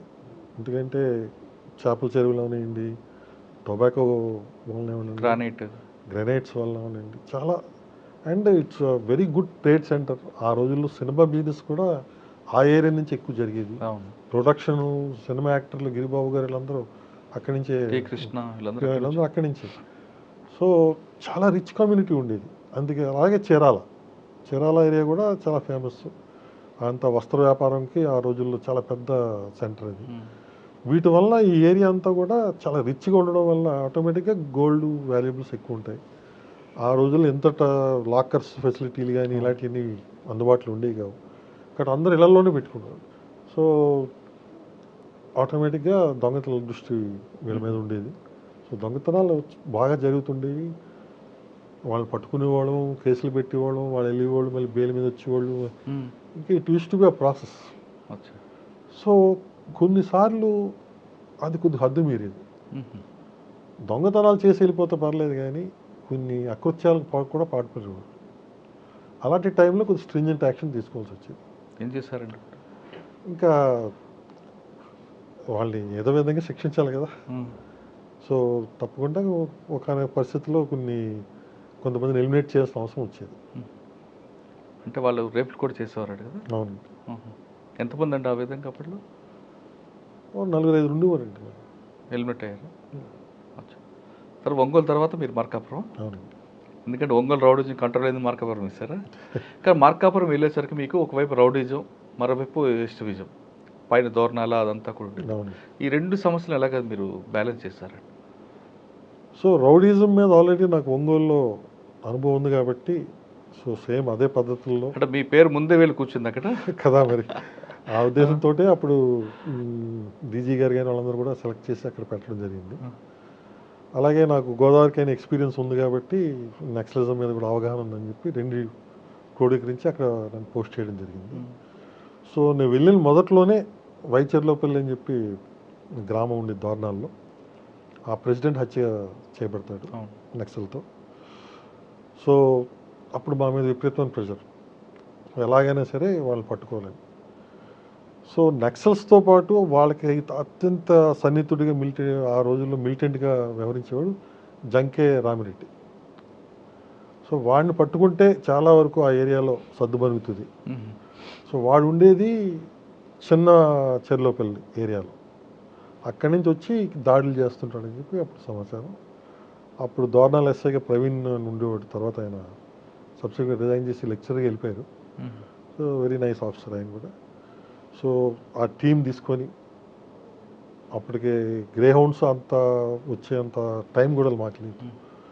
సో అలాంటి మాకు లోకల్ టీంనే తీసుకొని నైట్ టైం ఆ వైచర్లోపల్లి అడవుల్లోకి వెళ్ళి అక్కడ ఒక చిన్న పాడుబడిన గుళ్ళో వీళ్ళు దాక్కుని ఉన్నారు. వాళ్ళు పట్టుకొని అరెస్ట్ చేయడం జరిగింది. సో అప్పుడు ఎస్పీగా ఉన్నటువంటి కేఆర్ఎం కిషోర్ కుమార్ గారు మమ్మల్ని చాలా అభినందించారు. ఎందుకంటే it was a daring operation. Naxals ఉన్నారని తెలిసి వితౌట్ గ్రే హౌండ్స్ ఒక అడవుల్లోకి వెళ్ళి ఒక ఆపరేషన్ కండక్ట్ చేయడం అంటే it was dare devil operation అన్నమాట. సార్ ఆ టైంలో పాండురంగారెడ్డి అలియాస్ సాగర్ ఆయన చాలా యాక్టివ్ ఉండేవాడు అప్పట్లో. అవును. మీకు ఇప్పుడే నిద్రపడ్డాడు ఆయన? లేదండి. వాళ్ళ చెల్లెలు అందరూ కూడా ఆ దళంలో ఉన్నారు కదా. అవును ఉండేవారు, కానీ మేము కాంబింగ్ ఆపరేషన్స్ కండక్ట్ చేసేవాళ్ళం, కానీ మేజర్ కాంబింగ్ ఆపరేషన్స్ మాకు ఎక్కువగా లోకల్ పోలీస్కి పెద్ద అవగాహన లేదని చెప్పి ఆ టైంలో ఎక్కువగా గ్రేహౌండ్ స్థలాలను ఉపయోగించి చేసేవాళ్ళం. అచ్చా సార్, రౌడీజన్ ఎలా చేశారు? ఇదే సేమ్ ఏమో అక్కడ కూడానా? సేమ్ ఏమో అండి. లక్కీగా ఇక్కడ రౌడీజం చెప్పాలంటే ఓన్లీ ఎక్స్టార్షన్ వరకే పరిమితమైంది. ఇక్కడ ఒంగోలులో, మార్కాపూర్. ఒంగోలు అయితే మర్డర్స్ అవి జరిగి చాలా తీవ్ర స్థాయిలో ఉండేది. మార్కాపూర్లో ఓన్లీ ఎక్స్టార్షన్ వరకే, పనులు చేయించుకోవడం లేకపోతే డబ్బులు దండుకోవడం ఈ టైపు ఉండేది కాబట్టి, సో వాళ్ళకి రౌడీ షీట్లు చేసి బైండ్ ఓవర్ చేయడం, వాళ్ళ మీద కాన్స్టెంట్ నిఘా, నైట్ టైం వాళ్ళు బీట్ కానిస్టేబుల్స్తో పాటు వాళ్ళు తిప్పేవాళ్ళు. ఎందుకు అంటే వాళ్ళ మూమెంట్స్ కట్టేలు చేయడానికి, ఎందుకంటే వాళ్ళు చేసే పనులన్నీ రాత్రిపూట చేస్తారు కాబట్టి వాడి చేతి కూడా ఉద్యోగం చేయించాలి, ఒక పక్కన వాడి మూమెంట్ని కట్టేలు చేయించాలి. సో ఆ విధంగా మేము చేయడం జరిగింది. సో ఆ విధంగా చాలా వరకు కంట్రోల్ అయిపోయింది. బేస్తవారపేట రౌడీజం మీ ఒపీనియన్ ఏంటండి? బేస్తవారపేట ఖమ్మం రౌడీజం అంటే అది లోకలైజ్డ్ అంటే పెద్ద ఆకు రౌడీలేనా? అంతే ఆకు రౌడీలే అని చెప్పుకోవచ్చు. ఖమ్మం మాకు చాలా సెన్సిటివ్గా ఉండేది ఆ రోజుల్లో. అక్కడ వినాయక చవితి దసరా సంబరాలంటే చాలా పెద్ద ఎత్తులో చేసేవారు. ఇప్పుడు కూడా గొడవలు అవుతుంది, కానీ చాలా చక్కగా నేనున్న 3 సంవత్సరాలు కూడా చాలా చక్కగా చేసాం. అదే టైంలో గిద్దలూరు ఎమ్మెల్యే గారు పిడతల రాంభూపాల్ రెడ్డి గారు ఉండేవారు. వారి ఫ్యామిలీ దొంగతనం జరిగింది ఆ ఘాట్ రోడ్లు, గిద్దలూరు ఘాట్ రోడ్లు. ఎక్కడ ఏ ఘాట్ అండి? గిద్దలూరు నంద్యాల ఘాట్. ఆ రోజుల్లో దోర్నాల్ ఘాట్ ఇటువైపు ఉంటుంది, Giddalur ghat. These are the 2 entries to our Andhra area ఆ రోజుల్లో. సో ఆ ఘాట్ రోడ్లో వాళ్ళు వ్యాపారాలన్నీ కర్నూలులో ఉండేవి రాంభూపాల్ రెడ్డి గారు. సో వాళ్ళ ఫ్యామిలీ మెంబర్స్ ఫ్రీక్వెంట్గా కర్నూలు గిద్దలూరు వస్తుంటారు. సో ఆ టైంలో ఒక నైట్ లేట్, నాట్ బాగా అర్ధరాత్రి ఏం కాదు, కొద్దిగా జస్ట్ చీకటి పడుతున్న టైంలో లేట్ ఈవినింగ్ వీళ్ళ కార్ని అటగించి ఒక జీపు లేడీస్ దగ్గర నుంచి, ఫ్యామిలీ మెంబర్స్ అందరి దగ్గర నుంచి సుమారుగా 150 తులాల ఆ రోజుల్లో బంగారం దొంగిలించడం జరిగింది. సో లక్కీగా ఆ జీప్ నెంబర్ని వాళ్ళు నోట్ చేశారు. సో అదొక్కటే మాకున్న క్లూ, ఒక grey colour commander jeep with so and so number. So అప్పుడు ఆ క్లూ తోటి మేమందరం వర్క్ చేయాలి. సో మొత్తం కానిస్టేబుల్స్ అందరికీ మేము నెక్స్ట్ ఏం చేసామంటే, ప్రతి వాళ్ళు ఆ మెమరైజ్ చేసుకోండి ఆ number, grey colour commander jeep so and so number. మీకు ఎక్కడ తారసపడినా మీరు వెంటనే మాకు ఇన్ఫార్మ్ చేయాలి. సో మార్కాపూర్ మొత్తం పోలీసులందరికీ ఎవ్రీడే రోల్ కాల్లో ఒక వారం రోజులు కంటిన్యూస్గా రిపీట్ చేసాము. అయినా మాకు ఏం ఫలితం దొరకలే, ఆ ఏరియాలో ఎక్కడ కూడా తారసపడలేదు. ఒక 1 నెల రోజుల తర్వాత ఒక కానిస్టేబుల్ వాళ్ళ అత్తవారింటికి మచిలీపట్నం వెళ్ళాడు. సో మచిలీపట్నం నుంచి పెడన వాళ్ళ అత్తవారు ఊరు. మచిలీపట్నం ఎక్స్ప్రెస్ బస్సులో వెళ్ళి అక్కడి నుంచి పెడన వెళ్ళడానికి ఈ షేర్ ఆటోలాగా అప్పుడు షేర్ జీపులు నడుపుతుండేవారు, షటిల్ సర్వీస్. ఈ జీప్ ఎక్కాడు. ఈ జీప్ నెంబర్ చూడగానే ఇది ఎక్కడో చూసినట్టుంది అని గుర్తొస్తుంది వాడికి. ఎక్కడ ఎక్కడ ఎక్కడ ఎక్కడ అనుకొని అప్పుడు సడన్గా ఇది మనకు రోల్ కాల్లో రోజు చెప్పే నెంబర్లా అనిపిస్తుంది. అప్పుడు గిద్దలూరుకి ఫోన్ కాల్ ఎస్టీడీ బుక్, అప్పుడు ఎస్టీడీలు ఉండి సెల్ ఫోన్లు ఇంకా రాలా, బుక్ చేసి కనుక్కున్నాను అనమాట. అవును ఇదే నెంబర్. అప్పుడు నాకు ఇన్ఫార్మ్ చేశారు. వెంటనే అప్పుడు కృష్ణా జిల్లాకి నేను స్వయంగా పార్టీని తీసుకొని వెళ్ళి ఆ జీప్ని పట్టుకొని బంగారం అంతా ఇంటాక్ట్ రికవర్ చేయడం జరిగింది. సో పోలీసులో అది మనం గ్రహించాలి. మనకు అత్యంత ఎక్కువ సిబ్బంది ఉండేది కానిస్టేబుల్ లెవెల్స్, కానీ అతి తక్కువ ఉపయోగించుకునేది వాళ్ళే. ప్రతిదీ ఇన్స్పెక్టర్, సబ్ ఇన్స్పెక్టర్ చేయాలి, ఈ చేయాలి కాదు. మనం if you can give the inputs, చాలామంది సిబ్బందికి కానిస్టేబుల్స్కి వాళ్ళ స్టేషన్లో ఎవరెవరిని ముద్దాయిలుగా ఉన్నారో తెలియదు. చాలా కేసులు ఉంటాయి పోలీస్ స్టేషన్లో, 100 కేసులు ఉంటాయి. అందులో ముద్దాయిల గురించి అడగండి, కానిస్టేబుల్స్ ఎవరికి తెలియదు. వాళ్ళకి చెప్పే టైము ఓపిక సబ్ ఇన్స్పెక్టర్లకు ఉంది. మరి అప్పుడు 70-80% ఉన్న సిబ్బంది నిర్వీర్యమే. అక్కడ మన పోలీస్ వ్యవస్థని మనం మళ్లించాం. అంటే అప్పుడులో వేరుగా ఇప్పుడు పని ఒత్తిడి పెరిగింది కదా సార్. పని ఒత్తిడి పెరిగిన మాట వాస్తవం. ఎందుకంటే అవేర్నెస్ పెరిగింది, నేరాలు పెరిగాయి, నేరాల్లో సులభతరం అయిపోయింది. మా పోలీసుల్లో కూడా ట్రాన్స్పరెన్సీ పేరుతోటి మా ఇన్వెస్టిగేషన్ స్కిల్స్ మేము బయట పెడుతున్నాం. అది కూడా ఒక తప్పుదం. ఓకే, ఒక ఫోన్ని ట్రాక్ చేస్తున్నాం, ట్రాక్ చేసే విధానాన్ని మనం బయట పెట్టకూడదు. ఇప్పుడు దొంగోడు తెలుసుకుంటే వాడు జాగ్రత్త పడతాడు కదా. అంటే మీరు దానికి కొంతమంది ఆఫీసర్లు ఏమంటారంటే, మనం చేస్తున్న వర్క్ బయట తెలిస్తే వాడు ఇంకొక స్టెప్ ముందుకు వెళ్తాడు, ఆడ స్టెప్కి మనం ఇంకో అప్పర్ హ్యాండ్ అవ్వాలంటే ఖచ్చితంగా మనకి ఎక్స్చేంజ్ ఉండాలి కదా అంటారు. చాలా కష్టమండి. ఎందుకంటే ఫర్ ఎగ్జాంపుల్ నక్సలిజం తీసుకోండి, వాళ్ళకు ఉన్నటువంటి వెపన్స్ చేరుకోవడానికి మాకు ఎంతో టైం పట్టింది. చాలా టైం మేము 303 తోటే వాళ్ళతో ఫైట్ చేయాల్సి వచ్చింది. తర్వాత గ్రేహౌండ్స్ దళాలకే AK-47 ఇవ్వడం జరిగింది. వాళ్ళకి అప్పుడు ఆల్రెడీ వచ్చి ఉన్నాయి. అప్పటికే AK-47 వాళ్ళకి వచ్చి ఉన్నాయి. అవును. సో ఆ విధంగా టెక్నాలజీ పరంగా ఇప్పుడున్నటువంటి టెక్నాలజీ ఈ సైబర్ క్రైమ్లోకి ఎవరు ఎంటర్ అవుతున్నారు? నిష్ణాతులు ఎంటర్ అవుతున్నారు. మా పోలీస్ సిబ్బందుల్లో నిష్ణాతులు ఎంతమంది ఉంటారండి? చాలా తక్కువ మంది. ఉన్న ఆ ఫీల్డ్లో పనిచేయడానికి ఇష్టపడే వాళ్ళు ఎంతమంది? అవును, అది కూడా పాయింట్ కదా. సో వాళ్ళు నిష్ణాతులు కావచ్చు కానీ ఆ ఫీల్డ్లో ఇష్టపడరు. సో ఈ టెక్నాలజీ పరంగా మేము ఇంప్రూవ్ అవ్వాలి, వాళ్ళందరూ ట్రైనింగ్ అవ్వాలి, వాళ్ళు ఆలోచించే విధంగా మేము ఆలోచించాలంటే చాలా టైం పడుతుంది. సో ఈ అతి తక్కువ పరిజ్ఞానాన్ని మనం చాలా వరకు ఈ క్రిమినల్స్ నుంచి నేర్చుకుంటాం. వీడు ఎలా చేసుంటే ఇలా చేస్తున్నాడంటే దాన్ని ఎలా ట్యాకిల్ చేయాలనే విధంతో మేము నేర్చుకుంటాం. ఇప్పుడు వాడుకున్నటువంటి పరిజ్ఞానాన్ని మీరు బహిర్గతం చేస్తే కొత్త వాళ్ళకి నేర్పించినట్టే, నేరాలు పెరిగినట్టే. సో అందుకే నేను చాలా వరకు మా సిబ్బంది చెప్పేవాళ్ళు, నువ్వు పట్టుకున్న దానికి నువ్వు బహిర్గతం చేయి, కానీ ఎలా పట్టుకున్నావు, నువ్వు ఏ పద్ధతులను అవలంబించావు, ఈ దయచేసి ప్రస్తుతం పబ్లిక్గా కానీ మీడియా కానీ రివీల్ చేయకండి. వాళ్ళకి మీరు ప్రైవేట్గా చెప్పండి వేరు, కానీ పబ్లిక్గా కానీ మీరు రివీల్ చేస్తే అక్కడ జాగ్రత్త పడతాడు, దానివల్ల క్రైమ్ పెరుగుతుంది. సార్ మీరు చెప్తున్న మచిలీపట్నం కేసులో వాడిది ఎందుకు చేశాడు అంత? ఇక్కడ కృష్ణా జిల్లా వాడు అక్కడికి వచ్చి ఎందుకు చేశాడు? వాడు కృష్ణా జిల్లా వాడు కాదండి, వాడు మా మార్కాపూర్ ఏరియా వాడే. మరి జీప్ ఇక్కడ కానీ జీప్ కూడా దొంగిలించింది జీపే, అది మెకానిక్ షాప్ నుంచి దొంగిలించాడు. మరి ఆడు ఎందుకు కంప్లైంట్ ఇవ్వలేదో నాకు గుర్తులేదు.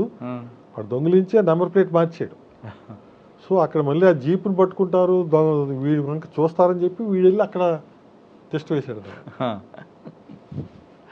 వీడు నేటివ్ ఇక్కడే, వీడు అబ్జర్వ్ చేస్తున్నాడు రెగ్యులర్గా. ఫ్యామిలీ ఇప్పుడు కర్నూలు వెళ్తుంది, వీళ్ళు జ్యువెలరీతో వెళ్తుందని అబ్జర్వ్ చేసి పక్కా స్కెచ్ చేసుకుని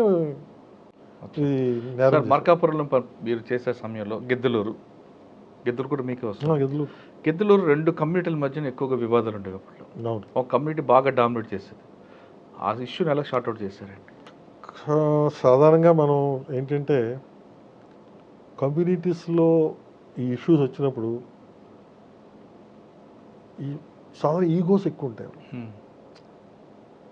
ఆ ఈగోస్ కూడా పెద్దవాళ్ళు చాలా ఎక్కువగా ఉంటాయి, చదువుకున్న వాళ్ళకు తక్కువ ఉంటుంది.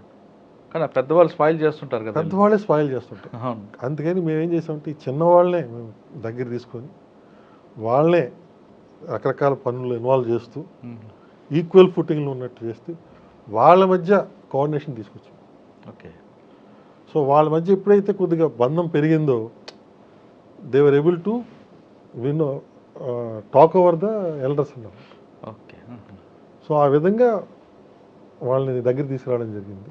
ఆ మనస్పర్ధలు కూడా చాలా వరకు తొలగిపోయాయి. ఇక్కడ గత కొన్ని సంవత్సరాలుగా గెద్దలూరుకి ఆ సమస్య ఉండిపోయిందండి. ఉంది, ఫ్యాక్షన్స్ అలా ఇక్కడే కదా, గెద్దలూరు ఉండింది, పెద్దారవీడులో ఫ్యాక్షన్స్ ఉండేవి, ఎర్రగొండపాలెంలో ఫ్యాక్షన్స్ ఉండేవి. ఫ్యాక్షన్స్ ఇవన్నీ కూడా కర్నూలు జిల్లా నుంచి ఇది విడిపోయి వచ్చిన ప్రాంతం కాబట్టి దాని యొక్క విస్టేజెస్ అంటాం మనం. అంటే వీళ్ళకి వాళ్ళకి కెద్దులూరులకి కర్నూలుకి బంధుత్వం కూడా ఉంటుంది. బంధుత్వం కూడా చాలా ఎక్కువ. అవును. కాబట్టి అలా ఇప్పటికీ ఒంగోలుతో ఉండదండి. ఒంగోలుతో ఉండదు. అందుకని మీకు చెప్పాను కదా, కానిస్టేబుల్స్ వీళ్ళందరూ కూడా they never use to like to come వాళ్ళు ఏమైనా ఫంక్షన్ గానే కర్నూలుకి వెళ్తారు వాళ్ళు. కర్నూలుకి వెళ్తారు. ఏమైనా పండగలన్నీ కూడా అటే అంటే అమ్మాయిల సంబంధాలు అబ్బాయిల సంబంధాలు కర్నూలుతో ఉంటాయి. కర్నూలుతో ఉంటాయి. హెడ్ క్వార్టర్ ఒంగోలుతో ఉండదు వీళ్ళకి. అవును. సార్ గిద్దలూరు మార్కాపురంలో అయిన తర్వాత నెక్స్ట్ ఎక్కడికి వచ్చారు? నెక్స్ట్ కృష్ణా జిల్లా ఎడిషనల్ ఎస్పీగా వచ్చాం. సో సివి ఆనంద్ గారు మా ఎస్పీ గారు. ఓ సో ఆయన కూడా చాలా మంచి ఆఫీసర్. సో ఆయన ఆధ్వర్యంలోనే అప్పుడు దీన్దార్ అంజుమన్ కేసు, దీన్దార్ అంజుమన్ అవును అని చెప్పి ఒక ప్రార్థనా మందిరంలో బ్లాస్టులు, సిరీస్ ఆఫ్ బ్లాస్టులు జరిగాయి. ఒక వేరే కమ్యూనిటీ రిలీజన్ వాళ్ళు వేరే అదర్ 2 రిలీజియస్ మధ్యన వైరం తీసుకుని వచ్చే ఉద్దేశంతో ఈ వీళ్ళు పెట్టే సభల్లోని కానీ వీళ్ళ ప్రార్థనా మందిరంలో కానీ చిన్న చిన్న బ్యాటరీ పెట్టే చిన్న చిన్న బ్లాస్టులు, దానివల్ల పెద్దగా ప్రాణ నష్టం జరిగేది కాదు కానీ బట్ ప్యానిక్ అయితే క్రియేట్ అయ్యింది. ఆ మాడ్యూల్ కూడా చాలా సింపుల్ మాడ్యూల్స్ ఉండేవండి, బ్యాటరీ కదా, చాలా చిన్న మాడ్యూల్. అంత అంటే కేరళ కొద్దిగా సంబంధం ఉండింది, బట్ ఇక్కడ పుట్టినటువంటి వాయి మాత్రం చాలా ఆ కృష్ణా జిల్లా వరకే పరిమితమైంది మ్యాక్సిమం. సో ఆ కేసు ఇన్వెస్టిగేషన్లో ఆయన దగ్గరుండి పర్యవేక్షించడంతో చాలా చక్కగా షార్ట్ టైంలోనే ఎటువంటి మళ్ళీ భావోద్వేగాలు పెరగకుండా కమ్యూనిటీస్ మధ్య ఛేదించగలిగి. ఎంతకాలం చేశారంటే అక్కడ? అది ఓన్లీ 1 year. ఆ తర్వాత యుఎన్ మిషన్కి సెలెక్ట్ అయ్యాను నేను. కొసోవో కంట్రీకి యునైటెడ్ నేషన్స్ మిషన్స్లో వెళ్ళడం జరిగింది. అక్కడ ఎంతకాలం? అక్కడ 1 year పనిచేశాను. సో అక్కడ కూడా నా ప్రతిభను గుర్తించి ఇండియన్ ఆఫీసర్స్లో అంటే మాకు అక్కడ సబ్ ఇన్స్పెక్టర్ నుంచి ఐపీఎస్ ఆఫీసర్ వరకు రకరకాల ర్యాంకులో ఆఫీసర్స్ వెళ్తారు. నేను అప్పుడు ఎడిషనల్ ఎస్పీ ర్యాంక్లోనే వెళ్ళడం జరిగింది.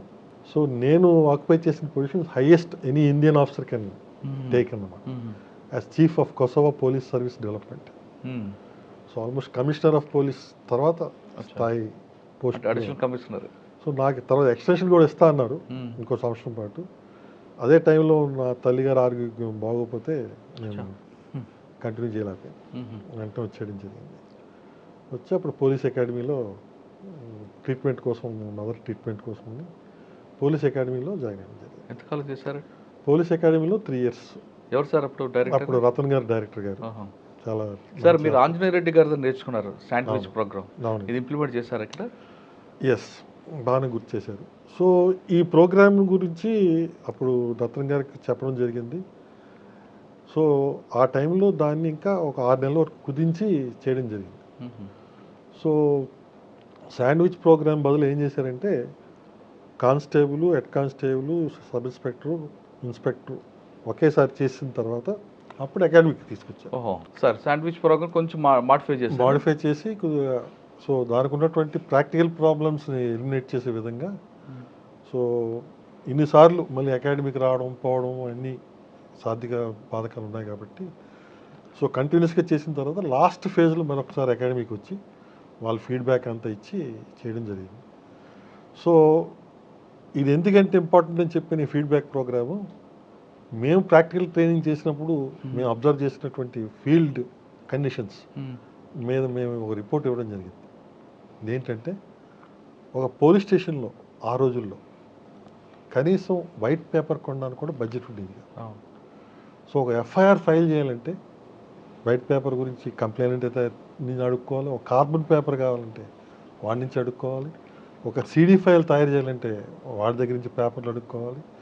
అలాగే ఎవరైనా అరెస్ట్ చేస్తే వాడికి భోజనం పెట్టాలంటే బయట హోటల్ వాడు ధర ఉండాలి, లేదంటే ఎస్ఐ ఎవరైనా దగ్గర చెయ్యి చాపి వాడికి పెట్టాల్సిన అవసరం. ఇవన్నీ కూడా మేము అబ్జర్వ్ చేసి ఒక సూక్ష్మంగా రిపోర్ట్ తయారు చేసి మేము ఫీడ్బ్యాక్లు ఇచ్చాం. మీరు మాకు ఇక్కడ అకాడమీలో కూర్చోబెట్టి పాఠాలు నేర్పుతున్నారు, మేమందరం హానెస్ట్గా ఉండాలి మేము అనుకుంటున్నాం, కరెక్టే. కానీ మా కింద సిబ్బంది కూడా హానెస్ట్గా ఉంటేనే అది పరిపూర్ణం అవుతుంది. మరి కింద సిబ్బంది హానెస్ట్గా ఎలా ఉండాలని చెప్పి మీరు భావిస్తున్నారు?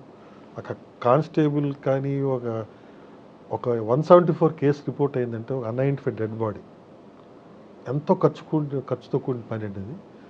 ఆ డెడ్ బాడీ చుట్టడానికి ఒక చాప కావాలి, వాటి చుట్టడానికి మళ్ళీ క్లాత్ కావాలి, వేస్ట్ క్లాత్. దాన్ని ట్రాన్స్పోర్ట్ చేయడానికి ఒక రిక్షా కావాలి. ఆ రిక్షాని తీసుకొని ఆ పోస్ట్ మార్టం దగ్గర తీసుకొని వెళ్ళాలి. ఇవన్నీ ఖర్చుతో కూడిన పని. దీనికి డబ్బులు ఎవరు ఇస్తారు? చేసేవాడు అడుగుతుంటాడు, చేసేవాడు కంపల్సరీ అడుగుతాడు. చేప ఫ్రీగా ఎవడు, గుడ్డలు ఫ్రీగా ఎవడు. సరే ఇప్పుడు ఇచ్చినా చేసేవాడు అయితే ఖచ్చితంగా క్వార్టర్ అవర్స్గా చేయడు. సో ఇవన్నీ కూడా మేము ఆ రిపోర్ట్లో అప్పుడు దాన్ని ఆ రిపోర్ట్ ఆధారంగానే వాళ్ళు గవర్నమెంట్కి రాసి అప్పటి నుంచి స్టేషన్కి, రూరల్ స్టేషన్కి అయితే ఎంత అమౌంట్, అర్బన్ స్టేషన్కి అయితే ఎంత అమౌంట్ బడ్జెట్ కంపల్సరీ అప్పుడే పాస్ చేశారు. సో 2000 మా బ్యాచ్ ట్రైనింగ్ అయిన రిపోర్ట్ మీద ఆధారపడి అప్పటి నుంచి స్టార్ట్ అయింది. కానీ సార్ స్టేషన్ బడ్జెట్ అనేది వచ్చిన టాపిక్ కాబట్టి ఆ బడ్జెట్ కూడా సరిపోదండి వాస్తవంగా చెప్పాలి. చాలదు, కానీ better, something is better than nothing. స్టేషన్స్లో నాకు తెలిసి 38 రికార్డ్స్ మెయింటైన్ చేయాలి వాళ్ళు. రిజిస్టర్స్, రకరకాల రిజిస్టర్స్, ఎఫ్ఐఆర్ ఇండెక్స్ మొదలు పెట్టుకొని modus operating index, CCI index, prisoner search register, ఇలాగ వీళ్ళ స్టాఫ్ తాలూకు attendance register, daily roster system, బందోబస్తు duty register, next summons, warrants, process register, arrest register, ఇలాగ రకరకాల రిజిస్టర్స్ ఉంటాయి. ఈ రిజిస్టర్స్ అన్ని ఎక్కడి నుంచి కొంటాడు వీడు? స్టేషనరీ అనేది చాలా ఎక్కువ ఉంటుంది, చాలా ఎక్కువ ఉంటుంది. అది పీడీ యాక్ట్ ఇంకా డబుల్ ఉంటుంది చాలా. నెక్స్ట్ ఒక సిడి ఫైల్, ఒక కేసు ఉందంటే ఆ కేసుని 4 కాపీలు చేయాలండి ప్రతి వాళ్ళు. ఎందుకంటే ఒక కేసు పోలీస్ స్టేషన్లో ఉంటుంది, ఒక సిడి ఫైల్ ఇన్స్పెక్టర్ దగ్గరికి వెళ్ళాలి, అక్కడి నుంచి డిఎస్పీ దగ్గరికి వెళ్తుంది, ఒక సిడి ఫైల్ కోర్టుకి వెళ్ళాలి, ఇంకో సిడి ఫైల్ ప్రాసిక్యూషన్కి వెళ్ళాలి. అవునండి, ప్రతిదీ 4 కాపీలు చేయాలి.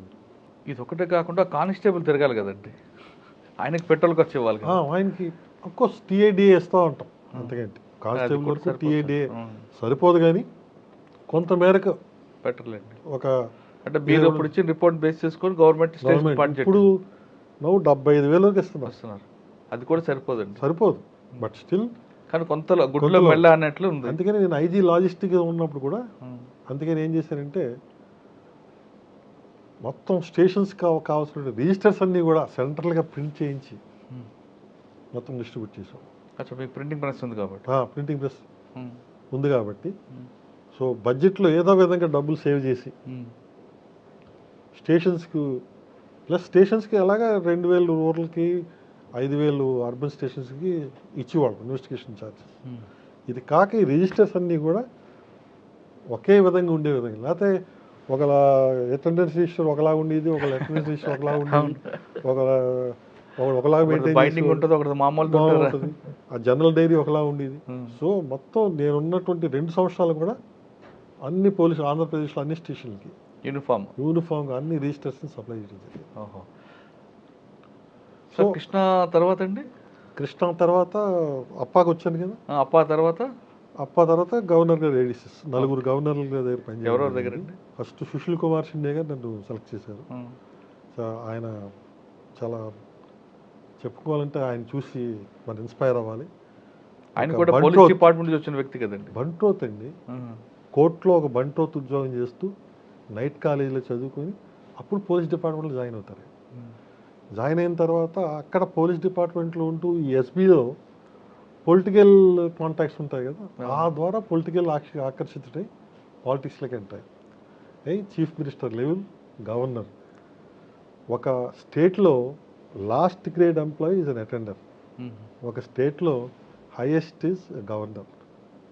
సో ఈ పోస్ట్ నుంచి ఆ పోస్ట్కి కానీ ఆ క్వాలిటీస్ అలాగే ఉండేవండి. చాలా గ్రేట్ ఆఫీసర్. లక్కీగా నేను ఉన్నటువంటి ఆ టైంలో చూసినట్టు ఆఫీసర్స్ అందరూ, గవర్నర్ గారు అవనండి, రాజశేఖర రెడ్డి గారు అవనండి, సీఎం గారు. సార్ 4 గవర్నర్ చూశారు, సుశీల్ కుమార్ షిండే గారు, తర్వాత రామేశ్వర్ ఠాకూర్ కొత్తగా ఒరిస్సా గవర్నర్గా ఉండి ఇక్కడ ఇన్ఛార్జిగా ఉండేవారు.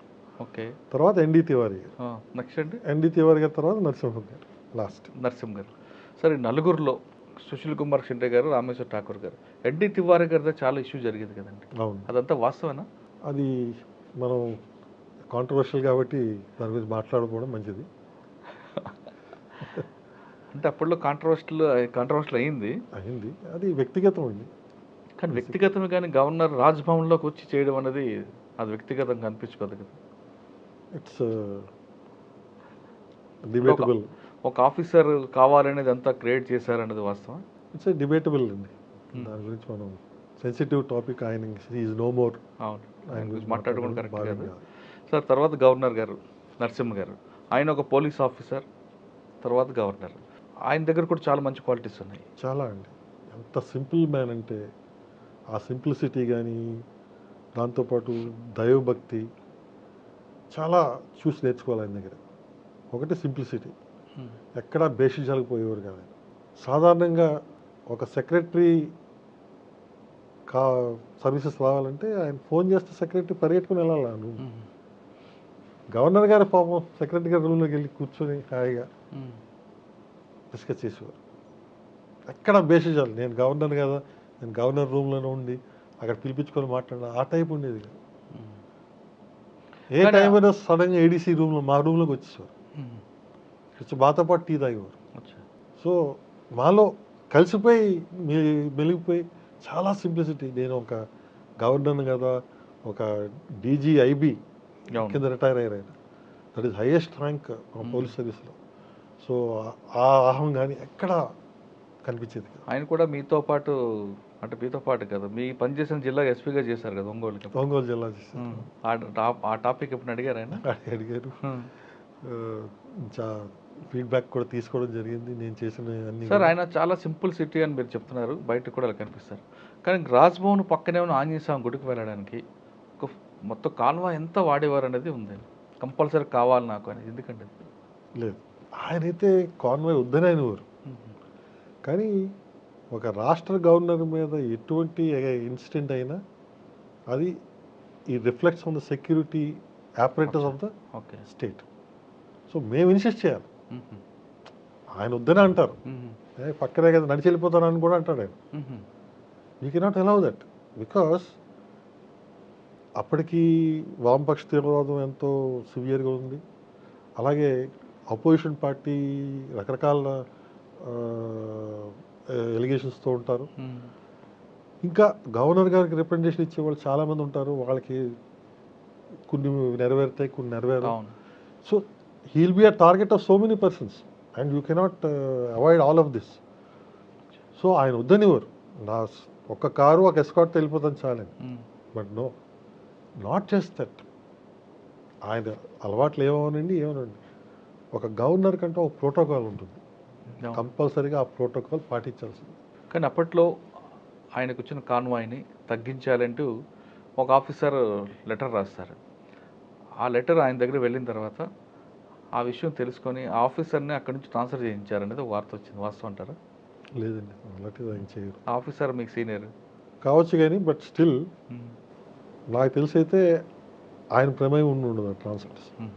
వేరే వాళ్ళు ఎవరన్నా సీనియర్ ఆఫీసర్స్ దాన్ని వేరే విధంగా భావించి అయి ఉండొచ్చు కానీ నాకు తెలిసి నోటీస్లో లేదు. ఆయన నోటీస్లో ఉంది. ఓకే, నలుగురితో గవర్నర్ చేసిన తర్వాత ఎక్కడికి వచ్చారు? So first posting LB Nagar డీసీపీగా. సో ఎల్బీ నగర్ డీసీపీగా నేను వచ్చే టైంకి మన తెలంగాణ ఎడ్యుకేషన్ మంచి పీక్లో ఉంది. ఎల్బీ నగర్ మీకు తెలిసి స్టార్ట్ అయ్యేది ఉద్యమాలు, శ్రీకాంతాచారి కానీ ఇవన్నీ కూడా అక్కడే స్టార్ట్ అయ్యాయి.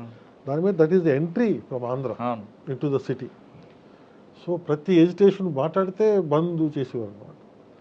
సో అదే టైంలో న్యాయవాదులు కూడా చాలా యాక్టివ్గా ఉండేవారు. జిల్లా మొత్తం డిస్ట్రిక్ట్ కోర్ట్స్ అన్నీ అక్కడే ఉండేవి.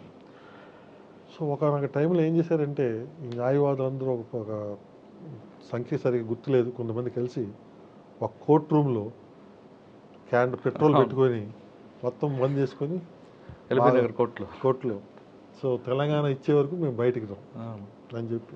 కరెక్ట్ సార్, అది బాగా సెన్సిటివ్. అది దాన్ని ఎలా డీల్ చేశారు? అది చాలా ఆలోచించి సో వీళ్ళని మనం నిర్వీర్యం చేయాలి ఎలాగన్నా. జడ్జి గారు కూడా లోపల ఉంటున్నారు కదా? జడ్జి గారు లేరా? జడ్జి గారు వెళ్ళిపోయిన తర్వాతే చేశారు అది. సో వాళ్ళకు ఉన్నటువంటి ఆయుధం ఏంటంటే పెట్రోల్ ట్యాంక్, క్యాన్. సో ఆ క్యాన్ నిర్వీర్యం చేయగలిగితే వీళ్ళ మనుషుల్ని మనం ఎలాగైనా మనం ట్యాకిల్ చేసుకోవచ్చు, ఎందుకంటే వాళ్ళ దగ్గర వేరే వెపన్స్ లేవు. సో దాన్ని చేయాలంటే మనకు కావాల్సింది ఫైర్ డిపార్ట్మెంట్ యొక్క సపోర్ట్. సో వెంటనే ఫైర్ ఇంజిన్స్కి రిక్వెషన్ చేసి చాలా చడి చప్పుడు లేకుండా ఫైర్ ఇంజిన్స్ అన్ని నీట్గా కిటికీల దగ్గర పెట్టి సడన్గా కిటికీలన్నీ ఓపెన్ చేయించి వాటర్ లోపల పంచాలి, మొత్తం తడిపేసి అదే టైంలో ఆ తలుపులు బద్దలు కొట్టి మా వాళ్ళు ఎంటర్ అయ్యి. కానీ కోర్టులో పేపర్లు అన్నీ ఇంకా వాటి కోసం మనం ఆలోచించలేదు. ఇక్కడ ప్రాణాలు ముఖ్యం. ఎంతమంది ఉన్నారండి? గుర్తులేదు, సంఖ్య అయితే గుర్తులేదు. పెట్రోల్ క్యాన్ ఉంది. అచ్చా, వాళ్ళని తడిపేశారు అంతే. వాళ్ళు మొత్తం క్యాన్ టార్గెట్ చేసాం. ఇమీడియట్ ఫస్ట్ క్యాన్ మనుషులు మొత్తం తడిపోయారు. ఇదే టైంలో మేము ఎంటర్ అయిపోయాం, బదులు కొట్టుకొని మేము కూడా ఎంటర్ అయిపోయి వాళ్ళందరినీ అదుపులో తీసుకున్నాం. సో ఆ విధంగా చాలా జాగ్రత్తగా అర్ధరాత్రి ఏ మాత్రం మిస్టేక్ అయినా మనకి సో ఆ రిస్క్ తీసుకున్నాం. ఆ టైంలో మనకి ద్వారకా తిరుమలరావు గారు సిపిగా ఉండే, సో ఆయన చాలా ఫైన్ ఆఫీసర్, మీకు తెలిసిందే. సో ఆయన సపోర్ట్ మాకు ఉండేది. సో ఆ సపోర్ట్ తోటి వెంటనే వాళ్ళ అదుపులో తీసుకొని అరెస్ట్ చేయడం జరిగింది. కానీ ఎల్బీ నగర్లో ఒకవైపు ఉద్యమం, ఆ కవర్లో ల్యాండ్ డిస్ప్యూట్స్ ఎక్కువ ఉండేవండి. అవును. ఆ కేసులు ఏ విధంగా డీల్ చేస్తారు? మీకు బాగా గుర్తెడిపిన ఒక కేసు చెప్పండి. మేము యాక్చువల్గా స్ట్రిక్ట్లీ స్పీకింగ్ అప్పుడు పాలసీ ఉండేది ప్రభాకర్ రెడ్డి గారి టైం నుంచి. ఎస్ఓపి ల్యాండ్ డిస్ప్యూట్ అంటే ఒక ఎస్ఓపి ఉండేది.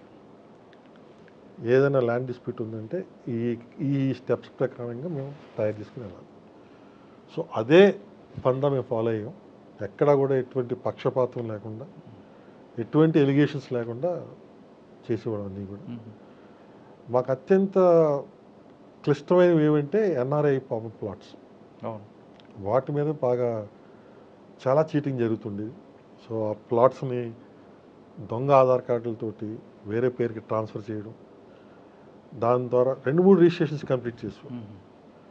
వీడు వచ్చే టైంకి ఆల్రెడీ అక్కడ ఇల్లు కూడా కట్టేసి ఉంటుంది. సో దాన్ని ఎలా సాల్వ్ చేయాలి? సో ఒక పక్కన నేరస్తుని పట్టుకోవాలి, ఒక పక్కన వీడికి కాంపన్సేషన్ ఇవ్వాలి, అవతల ఇప్పుడు కొనుక్కున్న వాడికి నష్టం జరగదు. సో ఈ మూడింటిని బేరీ చేసుకొని ఏదో విధంగా నష్టపరిహారం ఇప్పించి వాళ్ళ నుంచి కంప్లైంట్ తీసుకొని, మ్యాక్సిమం కేసుల్లో మాత్రం వాళ్ళు కంప్లైంట్ ఇవ్వడానికి ఇష్టపడేవారు. కంప్లైంట్ ఇచ్చినా కూడా నిలబడేవారు. దానివల్ల నేరస్తులు తప్పించు. సార్ ఎల్బీ నగర్ తర్వాత అండి? ఎల్బీ నగర్ తర్వాత మహబూబ్నగర్ జిల్లాలో వేయడం జరిగింది. అక్కడ 2.5 years చేశాను. సార్ మహబూబ్నగర్ జిల్లాలో మీకు మెయిన్ ఛాలెంజ్ ఏముంది వెళ్ళేసరికి? మహబూబ్నగర్ జిల్లా అన్నది మీకు తెలుసు అత్యంత వెనకబడిన జిల్లా. మనకు ఆ టైంలో అది కూడా పెద్ద జిల్లా. అనంతపూర్ కంబైన్డ్ ఏపీలో అనంతపూర్ బిగ్గెస్ట్, తర్వాత మహబూబ్నగర్. ఇప్పుడు తెలంగాణలో బిగ్గెస్ట్ జిల్లా అని చెప్పచ్చు. బ్యాక్వర్డ్ అవడం వల్ల అక్కడ అక్షరాస్యత కూడా చాలా తక్కువ ఉండడం వల్ల నేర సంఖ్య కూడా వాళ్ళకి తెలియకుండా నేరాలు చేసేవారు. ఫర్ ఎగ్జాంపుల్ అప్పుడే కొత్తగా పాక్సో యాక్ట్ వచ్చింది. బిలో 18 years ఎవరన్నా సరే సెక్షువల్ కాంటాక్ట్ చేస్తే ఇట్స్ రేప్, కన్సెంట్ ఉన్నా లేకపోయినా కూడా. కానీ ఎంతమంది తెలుసు పాపం వాళ్ళకి. సో చాలామంది ఎస్పెషలీ బడుగు వర్గాల్లో ఫ్రీక్వెంట్ లవ్ అఫైర్స్ ఉంటాయి, ఎలోప్మెంట్ అవుతారు, తిరిగి మళ్ళీ పట్టుకొస్తాం.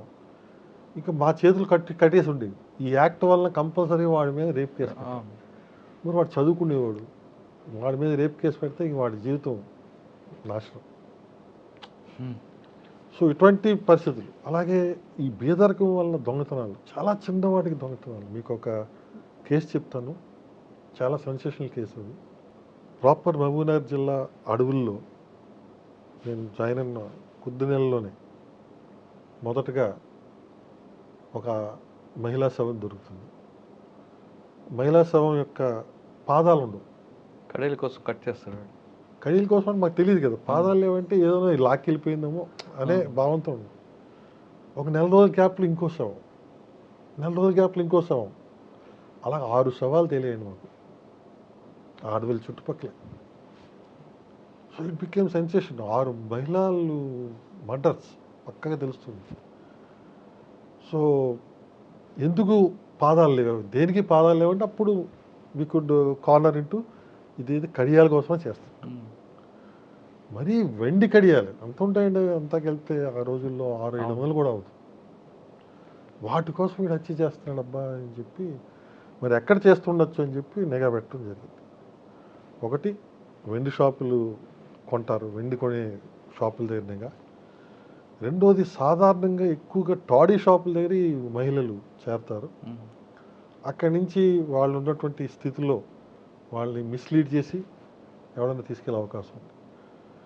సో ఈ ఎంక్వైరీ పదంలో వెళ్తే అప్పుడు ఒక టాడీ షాప్ వాడు ఒక క్లూ ఇవ్వడం జరిగింది. ఫలానా వాడు ఫలానా చనిపోయిన అమ్మాయితో నేను చూశానండి. దట్ వాజ్ ద క్లూ అన్నమాట.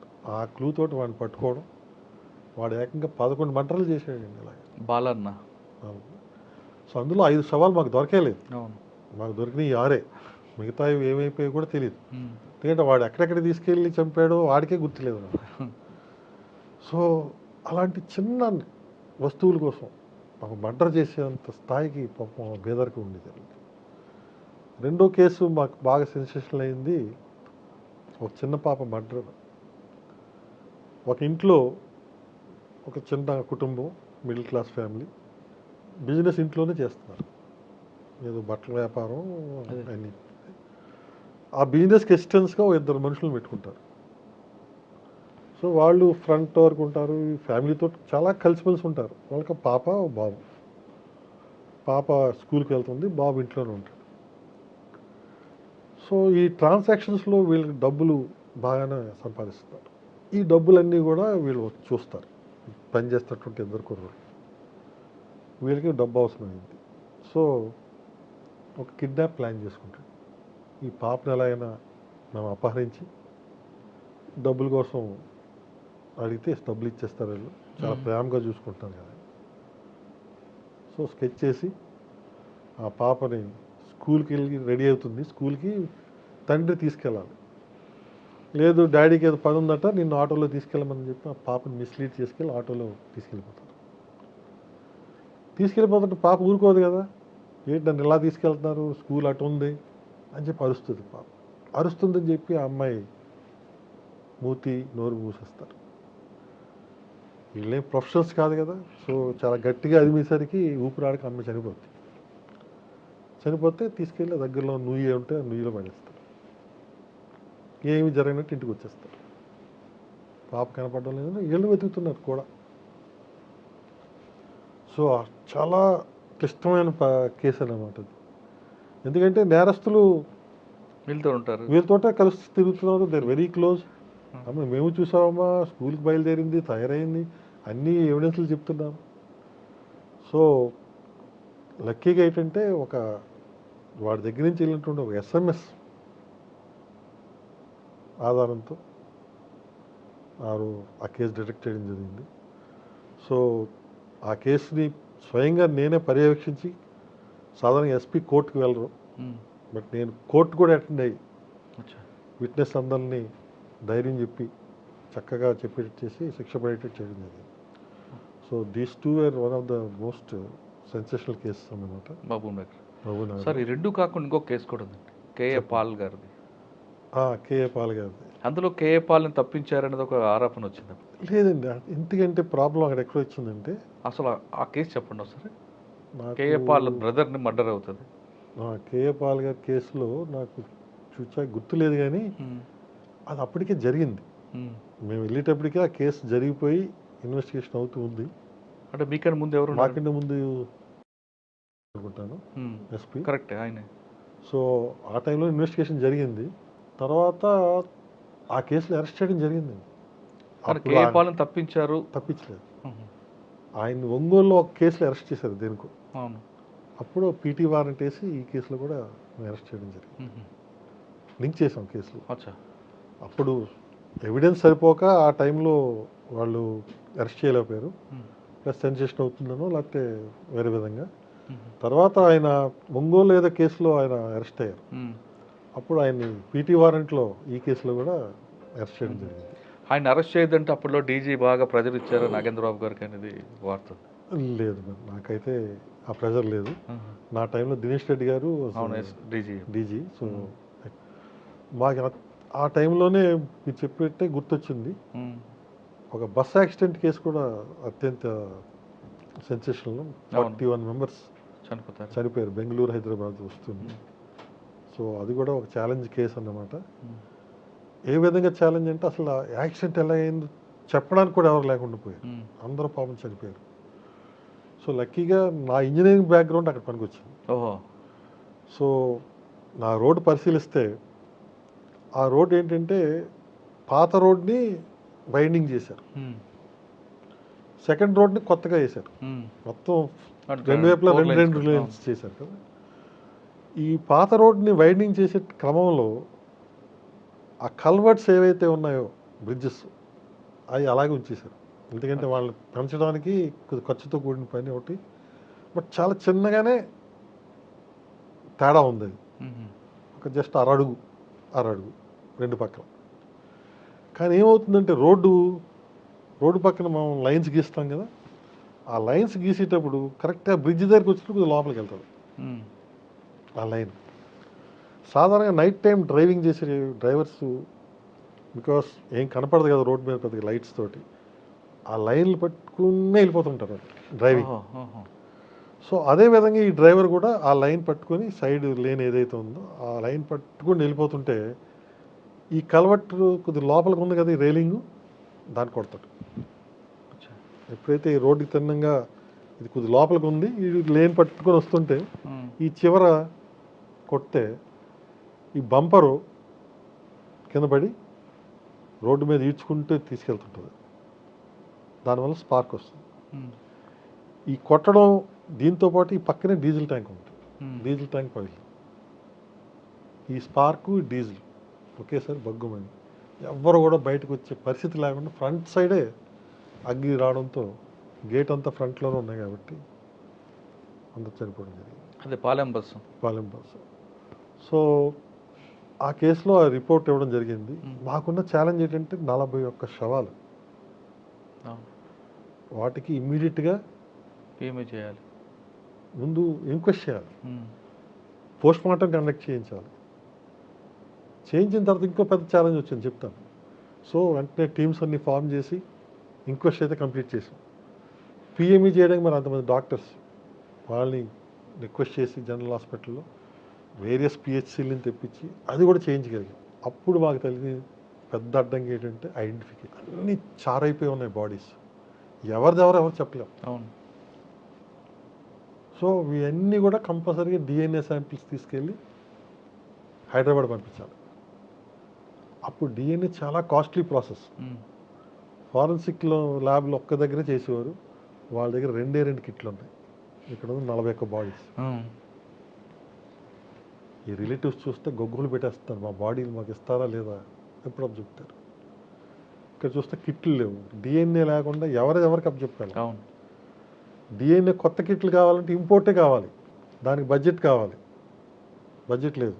సో అప్పటికప్పుడు కిరణ్ కుమార్ రెడ్డి గారు బడ్జెట్ రిలీజ్ చేస్తే లక్కీగా ఏంటంటే వేరే అదర్ ల్యాబ్స్లో ఆ కిట్స్ ఉండి వాళ్ళకి మేము లోన్ బేసిస్ మీద మేము ఇస్తామని చెప్పి వాళ్ళని రిక్వెస్ట్ చేసి అవి తెప్పించుకొని ఈలోపు ఈ ఆర్డర్ చేసి ఈ వచ్చేలోపు ఆల్ సెట్ అండి. ఈ ప్రాసెస్ అంతా సుమారుగా 10 రోజులు పట్టింది. So that was one of the biggest challenge. మనం అన్నీ మన చేతిలో ఉంటాయంటాం కానీ బట్ చాలా మనం ముందు చూపుతూ ఆలోచించలేం. సో ఇటువంటి అడ్డంకులు వస్తాయని చెప్పి మనం అనుకో, అబ్బా ఇదేంటి ఎంతసేపు ఎంక్వైరీ చేస్తాం, పోస్ట్ మార్టం చేస్తాం, అప్పచెప్పేస్తాం. ఎలాగ అప్పచెప్పేస్తాం? ఐడెంటిఫికేషన్ ఏది అన్న పెద్ద ప్రశ్నగా మారింది అనమాట. So that was one of the challenge. తర్వాత ఛాలెంజ్ ఆఫ్ కోర్స్ మన కర్నూలు సడక్ బంద్, కోదండ రామ్ గారు ఈటల రాజేంద్ర గారిని అరెస్ట్ చేయడం ఫస్ట్ టైం. తర్వాత ఎలక్షన్స్ జరగడం, ఆ ఎలక్షన్స్ కూడా ఎటువంటి ఇన్సిడెంట్ లేకుండా మేము చేసినందుకు, అలాగే స్టేట్ మొత్తానికి హైయెస్ట్ సీజర్ అమౌంట్ మా చెక్ పోస్ట్లో జరగడం, గవర్నర్ నరసింహన్ గారితో ఎలక్షన్ కమిషన్ ద్వారా నగదు బహుమతి, అప్రిషియేషన్ లెటర్, బెస్ట్ డిస్ట్రిక్ట్. ఏమన్నారండి నరసింహన్ గారు అప్పుడు? చాలా మెచ్చుకున్నారు ఆయన. నా శిష్యుడు ఇలాంటి అవార్డు నా దగ్గర తీసుకోవడం అంటే నాకు గర్వకారణంగా ఉందని చెప్పి ఆయన చెప్పడం చాలా నైస్ అనిపించింది. సార్ మహబూబ్నగర్ తర్వాత ఎక్కడికి వచ్చారంటే నెక్స్ట్ ఇప్పుడు స్టేట్స్ డివైడ్ అయిన తర్వాత నన్ను ఏపీ క్యాడర్కి అలాట్ చేశాను. సో దేవుడి దయ వల్ల టీటీడీ సివిఎస్ఓగా నన్ను అపాయింట్ చేశారు. సో దేవుడి సేవలో 1 year ఉన్నా అనమాట. ఓకే. తర్వాత జాయింట్ డైరెక్టర్ ఏసీబీకి చేశారు. సో అక్కడ కూడా చాలా మంచి మంచి కేసులు చేశాను, కానీ ఒకటే ఒక కేసు నేను మెన్షన్ చేయదలిచాను. నా క్లాస్మేట్ మీద నేను స్వయంగా కేసు పెట్టాల్సిన అవసరం రావడం బాధాకర విషయం. చాలా బాధాకరమైన విషయం కదా. సొంత క్లాస్మేట్ ఇంజనీరింగ్లో. సో తెలిసి కూడా మరి చదివేదాలు చూసినా కూడా మనకు నేరం అభియోగం కనిపిస్తుంది. కానీ డ్యూటీ ఈజ్ ఫస్ట్. ఎవరండి ఆయన? పేర్లు వద్దులండి. సార్ జనరల్గా ఏసీబీకి కేసు వచ్చింది అంటే మీరు ట్రాప్ కేసు చెప్తున్నారా, డిఏ కేసు చెప్తున్నారా? రెండు రకాలు. ఇదైతే డిఏ కేసు. డిఏ కేసు సాధారణంగా డిఏ కేసు వచ్చింది అనుకోండి, మీ ఫ్రెండ్ కేసే మాట్లాడతాం. అవునండి. మీరు ముందు ట్రాక్ రికార్డ్ కూడా చూస్తారు. ట్రాక్ రికార్డులో కూడా బ్యాడ్ అని ఉందా? సాధారణంగా డిఏ కేసుల్లో మనకి కంప్లైంట్స్ వస్తాయి. అవునండి. ఇప్పుడు మీ ఫ్రెండ్ కేసు తీసుకుంటే సో ఆటోమేటిక్గా కొద్దిగా అభియోగాలు వచ్చాయి ఆయన మీద. సో అభియోగాలన్నీ అవి ప్రూవ్ చేసుకునే అవసరం మాకైతే ఉండదు. బేసిక్గా అభియోగాల ప్రకారంగా అతను డబ్బు సంపాదించాడా లేదా. సాధారణంగా పడని వాళ్ళు కూడా ఇస్తుంటారు కదండి. మ్యాక్సిమం అండి పడని వాళ్ళు దగ్గర రిలేటివ్స్ బంధువులే ఎక్కువగా కంప్లైంట్ ఇచ్చారు. కానీ ఈ కేసులో పడని వాళ్ళు ఇచ్చారా, నిజంగా విక్టిమ్సే ఇచ్చారా? పడని వాళ్ళు ఇచ్చారు. మరి అందులో ట్రాక్ రికార్డులో ఇదంతా ప్రూవ్ అయిందా?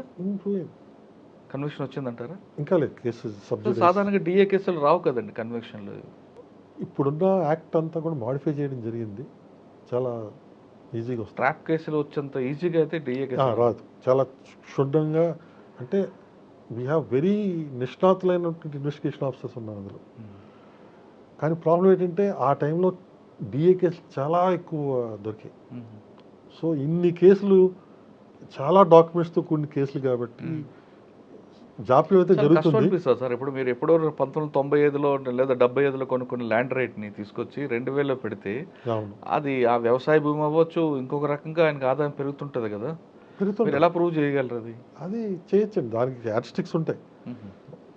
ఇప్పుడు 75లో మీరు కొన్నారనుకోండి, ఆ టైంలో ఉన్నటువంటి గవర్నమెంట్ రేటు, మార్కెట్ వాల్యూ, అక్కడ విఆర్ఓని వాళ్ళని ఎంక్వైరీ చేస్తాం ఎంత ఉండొచ్చు సుమారుగా. చాలా వరకు హేతుబద్ధంగానే ఇన్వెస్టిగేషన్ జరుగుతుంది. ఎక్కడ కూడా కేసుల్లో ఒక ఆరోపణ ఉంది సార్.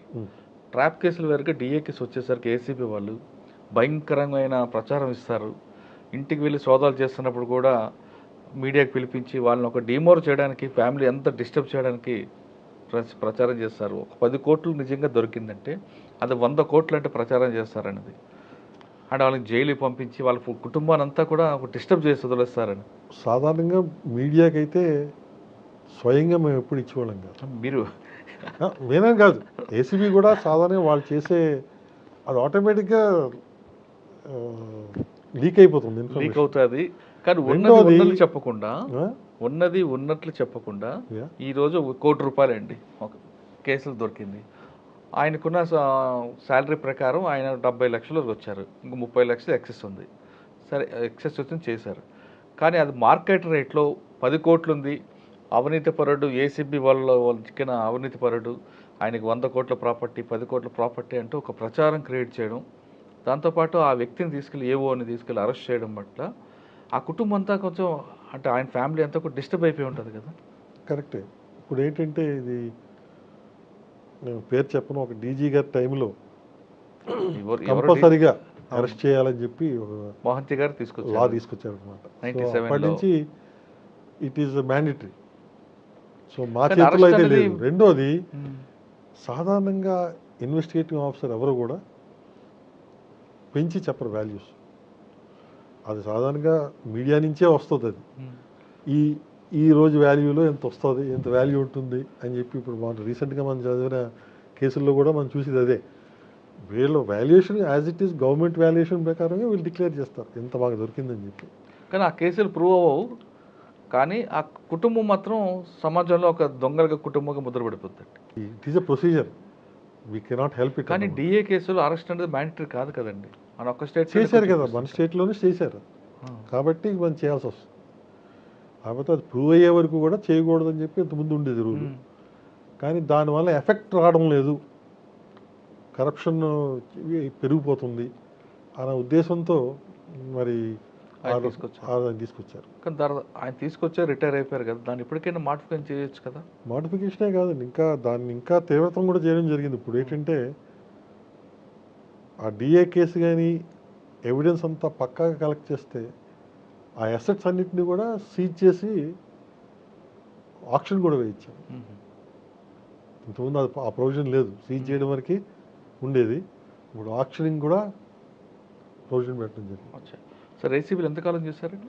1 year చేయడం జరిగింది. కానీ మీ ఫ్రెండ్ కేసు ఒకటే మీకు బాగా బాధాకరం. మిగతా కేసు ఆయన ఆ రోజు కలిసారా తర్వాత కలిసి ఆయన్ని సారీ చెప్పడం జరిగింది. సారీ ఏముందండి, మీ డ్యూటీ మీరు చేశారు కదా. అదే డ్యూటీ చేసిన స్నేహబంధానికి అయితే మనం వాల్యూ ఇవ్వాలి కదా. అవును. సో అదొకటి డ్యూటీ ఫస్ట్ కాబట్టి చేయక తప్పదు. తర్వాత జాయింట్ కమిషనర్ వైజాగ్ వెళ్ళడం జరిగింది. తర్వాత డిఐజీ కర్నూలు రేంజ్. డిఐజీ కర్నూలులో ఎలక్షన్స్ టైము మన వివేకానంద రెడ్డి గారు మర్డర్ కేసు కూడా ఆ టైంలో జరిగింది. ఏదండి? వివేకానంద రెడ్డి గారి మర్డర్ కేసు ఆ టైంలో జరిగింది. సో అప్పుడు 2 months మాకు టైం ఉండింది. తర్వాత మళ్ళీ joint commissioner Vijayawada transfer. Joint commissioner విజయవాడలో 1 year తర్వాత ప్రమోషన్ మీద ఐజీ లాజిస్టిక్స్ గారు. సార్ వివేకానంద గారు మర్డర్ కేసు తీసుకుంటే ఎవరు చేసి ఉండొచ్చు అంటే మీరు స్టార్టింగ్ అంటే స్టిల్ ఇన్వెస్టిగేషన్లోనే ఉంది కాబట్టి నేను దాని మీద వ్యాఖ్యానించకూడదు. కానీ ముందు నుంచి కూడా మేము తీసుకున్న లైన్ ఆఫ్ ఇన్వెస్టిగేషన్ కరెక్ట్ అని మేము భావిస్తున్నాం. ఆ ఉద్దేశంతో మేము ఫస్ట్ చేసిన అరెస్టులు ఇప్పటికీ నిలబడ్డాయి. సార్ మీరు సీన్ వెళ్ళి ఉంటారు ఫస్ట్ చూడగానే. అవును. మీకు సీన్ చూడగానే ఏమనిపించింది? అంటే సీన్ చూసిన వెంటనే మాకు మేము వెళ్ళే టైంకి ఇది డిటెక్ట్ అయింది ఆల్రెడీ, మర్డర్ అని చెప్పి ఆల్మోస్ట్ వచ్చింది బయటికి. ముందు మాకేంటంటే ఇది హార్ట్ అటాక్తో చనిపోయారు అని చెప్పి వచ్చింది.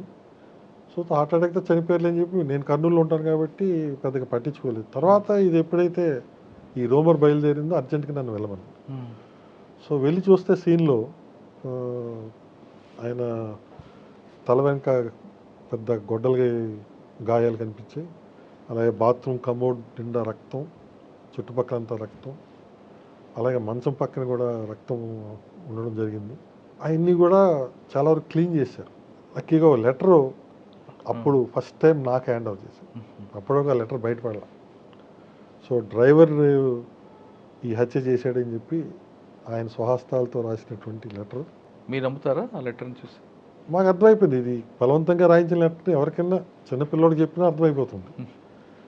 బట్ స్టిల్ మనకు అక్కడ కండిషన్స్ ఏంటంటే ఒక బలవంతమైన చావు, ఒక టార్చర్ చేసి చంపిన చావు, ఇది ఏదో పెద్ద డిస్ప్యూట్ తోటే ఈ హత్య చేశారు అన్నదైతే మనకి జూడీ అవుతుంది.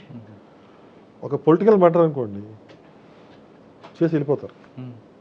కానీ ఆయన టార్చర్ చేసి చేతుల మీద నరికి ఈ ఉత్తరం రాయించి ఇవన్నీ ఎందుకు చేయాల్సి వచ్చింది, దీని కోణంలో ఆలోచించాల్సి వచ్చింది. సో ఆ ఆలోచనతో ముందుకెళ్ళాం చాలా వరకు. బట్ ఆ రోజుల్లో మనకు వీడియో సీసీటీవీ కెమెరాలు కానీ ఏవి మనకి లేవన్నమాట. అందుకని పెద్దగా ముందు పురోగతి సాధించలేకపోయాం. కానీ లోకల్గా ఉన్నటువంటి పరిస్థితుల దృష్ట్యా, పొలిటికల్ ప్రెజర్స్ దృష్ట్యా ఇది కంపల్సరీ సిబిఐకి వెళ్తేనే బాగుంటుంది, భావ్యంగా ఉంటుంది అని చెప్పి నాకైతే అనిపించింది. తర్వాత మీరు ఇక్కడ ఐజీ లాజిస్టిక్స్గా ఉన్నాను. సో ఐజీ లాజిస్టిక్స్గా చేరిన 2 weeksలోనే మనకు కోవిడ్ మహమ్మారి చేసింది. సో డీజీ గారు గౌతమ్ సవాంగ్ గారు ఆయన వెల్ఫేర్ ఆఫ్ పోలీస్ మెన్ అంటే చాలా ప్రాణం ఆయనకి. సో ప్రతిరోజు మమ్మల్ని వెంటాడేవారు. వాళ్ళకి శానిటైజర్స్, మాస్క్స్, పీపీ కిట్స్, అన్నీ మెడిసిన్స్, మల్టీవిటమిన్ టాబ్లెట్స్, అన్ని రకాలు. ఎంత ఖర్చు అయినా పర్లేదు అందరు మనోడైతే, ఎందుకంటే ఆ రోజుల్లో అంత ఫ్రంట్ లైన్ ఉండేది పోలీసే. అవును. ఎంత ఖర్చు అయినా పర్లేదు కంపల్సరీగా వాళ్ళందరినీ మనం కాపాడుకోవాలని చెప్పి చాలా డ్రైవ్ చేసేవారు. మేము కూడా అంతే కష్టపడి అందరికీ. ఆ రోజుల్లో చాలా మెడిసిన్స్ మనకి దొరికేవి కాదు. అవన్నీ కూడా ఫ్యాక్టరీ వాళ్ళతో కోఆర్డినేట్ చేసుకొని రప్పించి మెడిసిన్స్ అన్నీ కూడా సప్లై చేయడం జరిగింది జిల్లాలకి. ఆ విధంగా చాలా కష్టపడి చాలామందిని మేము రక్షించుకోగలిగాం.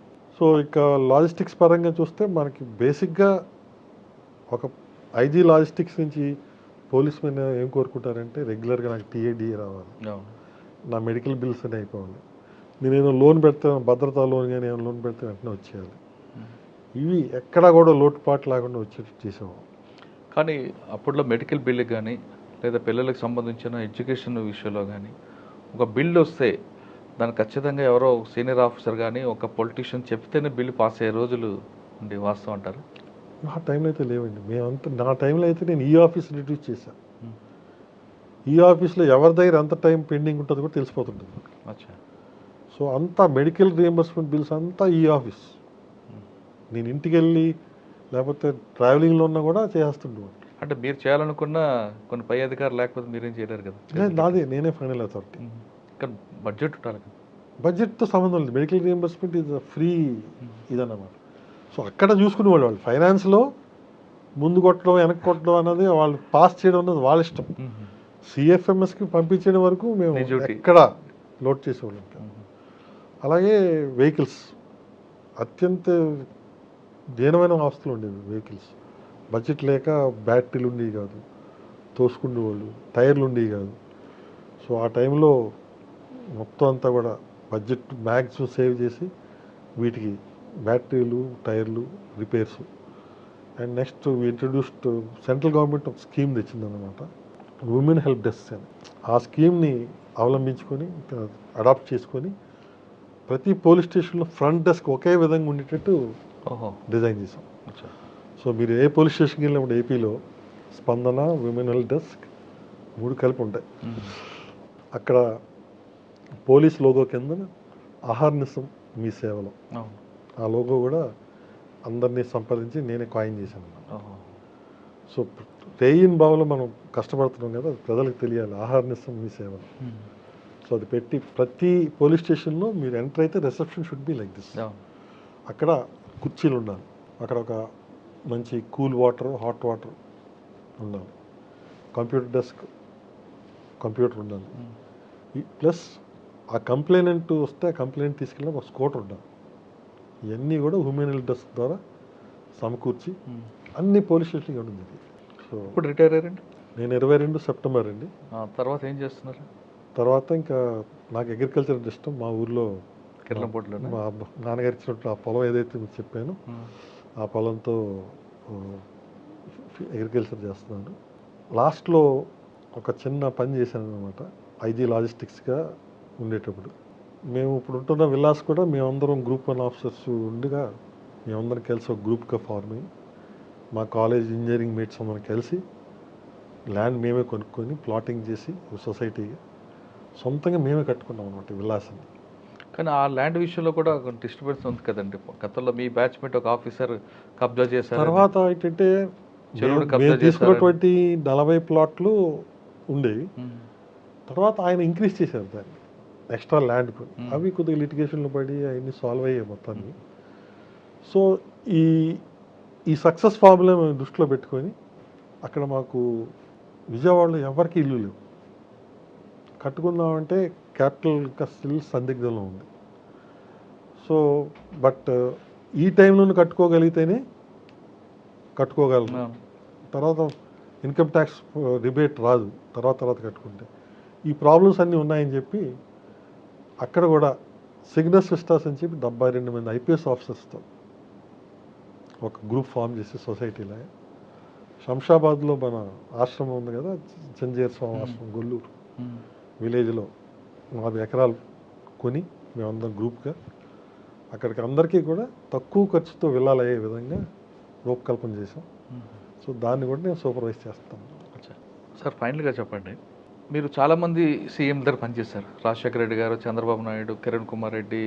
మీ అందరి సీఎంలో మీకు బాగా నచ్చిన సీఎం చెప్పండి. రాజశేఖర రెడ్డి గారు. ఎందుకో? రాజశేఖర రెడ్డి గారు ఏంటంటే ఆయన ప్రజల మనిషి నిజంగా. ఆయన వేషధారణండి, బట్టలు వేసుకునే తీరు చాలా సింపుల్గా పంచికట్టుతూ ప్రజలతో మమేకమయ్యే తీరు. ఉదయమే ఫస్ట్ ఆయన ప్రజల్ని కలుస్తారు. మీరు ఎక్కడ చేశారు ఆయన దగ్గర? నేను ఆయన దగ్గర చేయడం అంటే నేను గవర్నర్ బంగ్లాలో ఉండేవాడిని. రెగ్యులర్గా ప్రతి గవర్నర్ అపాయింట్మెంట్ నేను దగ్గర ఉండి పర్యవేక్షించేవాడిని. ప్రతి ఫంక్షన్లోని గవర్నరు, సీఎం గారు ఉండాల్సిన ఫంక్షన్ అన్నీ కూడా దగ్గరుండి చూసేవాడిని. ఆయన యొక్క వ్యవహారశీలి కానీ అన్నీ కూడా నేను దగ్గరుండి చూసేవాడిని అనమాట. సో ఆయన సీఎం గుండా చూశాను. తర్వాత సబ్సిక్వెంట్గా ఆయన అపోజిషన్ లీడర్లుగా ఉండేవారు చంద్రబాబు నాయుడు గారు ఆయన రాజ్భవన్కి వస్తున్నారు, ఆయన చూశారు. రాజశేఖర రెడ్డి గారు సీఎంగా ఉండి కూడా ఆయన రాజ్భవన్ వచ్చారంటే చాలా టీవీగా వెహికల్ నుంచి దిగి నడుచుకుంటూ చేతిలో ఎటువంటి పేపరు ఫోను ఏమి ఉండవండి, చక్కగా వచ్చి ఆప్యాయంగా అందరిని పలకరిస్తూ వెళ్ళి గవర్నర్తో మాట్లాడి ఆయనతో సమయం గడిపి అదే టీవీకి వెళ్ళిపోయారు. అదే చంద్రబాబు నాయుడు గారు ఎప్పుడు కూడా ఒక దొంతర కాగితాలు పట్టుకొని అప్పటికప్పుడు ఇంకా ఇస్తూనే ఉంటుంటారు పక్క నుంచి కాగితం. చాలా హడావడిగా ఉంటుంది ఆయన పని. ఆ పేపర్లు చూసుకొని మొత్తం అంతా చెప్పడం, ఒక ఎజెండా, పెద్ద ఎజెండా పెట్టుకొని వస్తుండేవాడు. అండ్ చాలా ఎప్పుడు కంగారుగానే, చాలా పని వర్కహాలిక్ అంటాం చూసారు, ఆ టైప్లో ఉండేది ఆయన. అదే రాజశేఖర రెడ్డి గారిలో మీకు అది కనిపించగానే చాలా పని జరిగింది ఆ టైంలో. సార్, మనం మీరు డిపార్ట్మెంట్కి వచ్చేసరికి పోలీస్కి ప్రజలకు మధ్యన ఒక గ్యాప్ ఉంటుంది. ఆ గ్యాప్ మీ రిటైర్ టైంకి తగ్గింది అనుకుంటారా, పెరిగింది అనుకుంటారా? ఇప్పుడు నేనున్న టైంకి ఇప్పటికీ తగ్గిందని చెప్పాలి.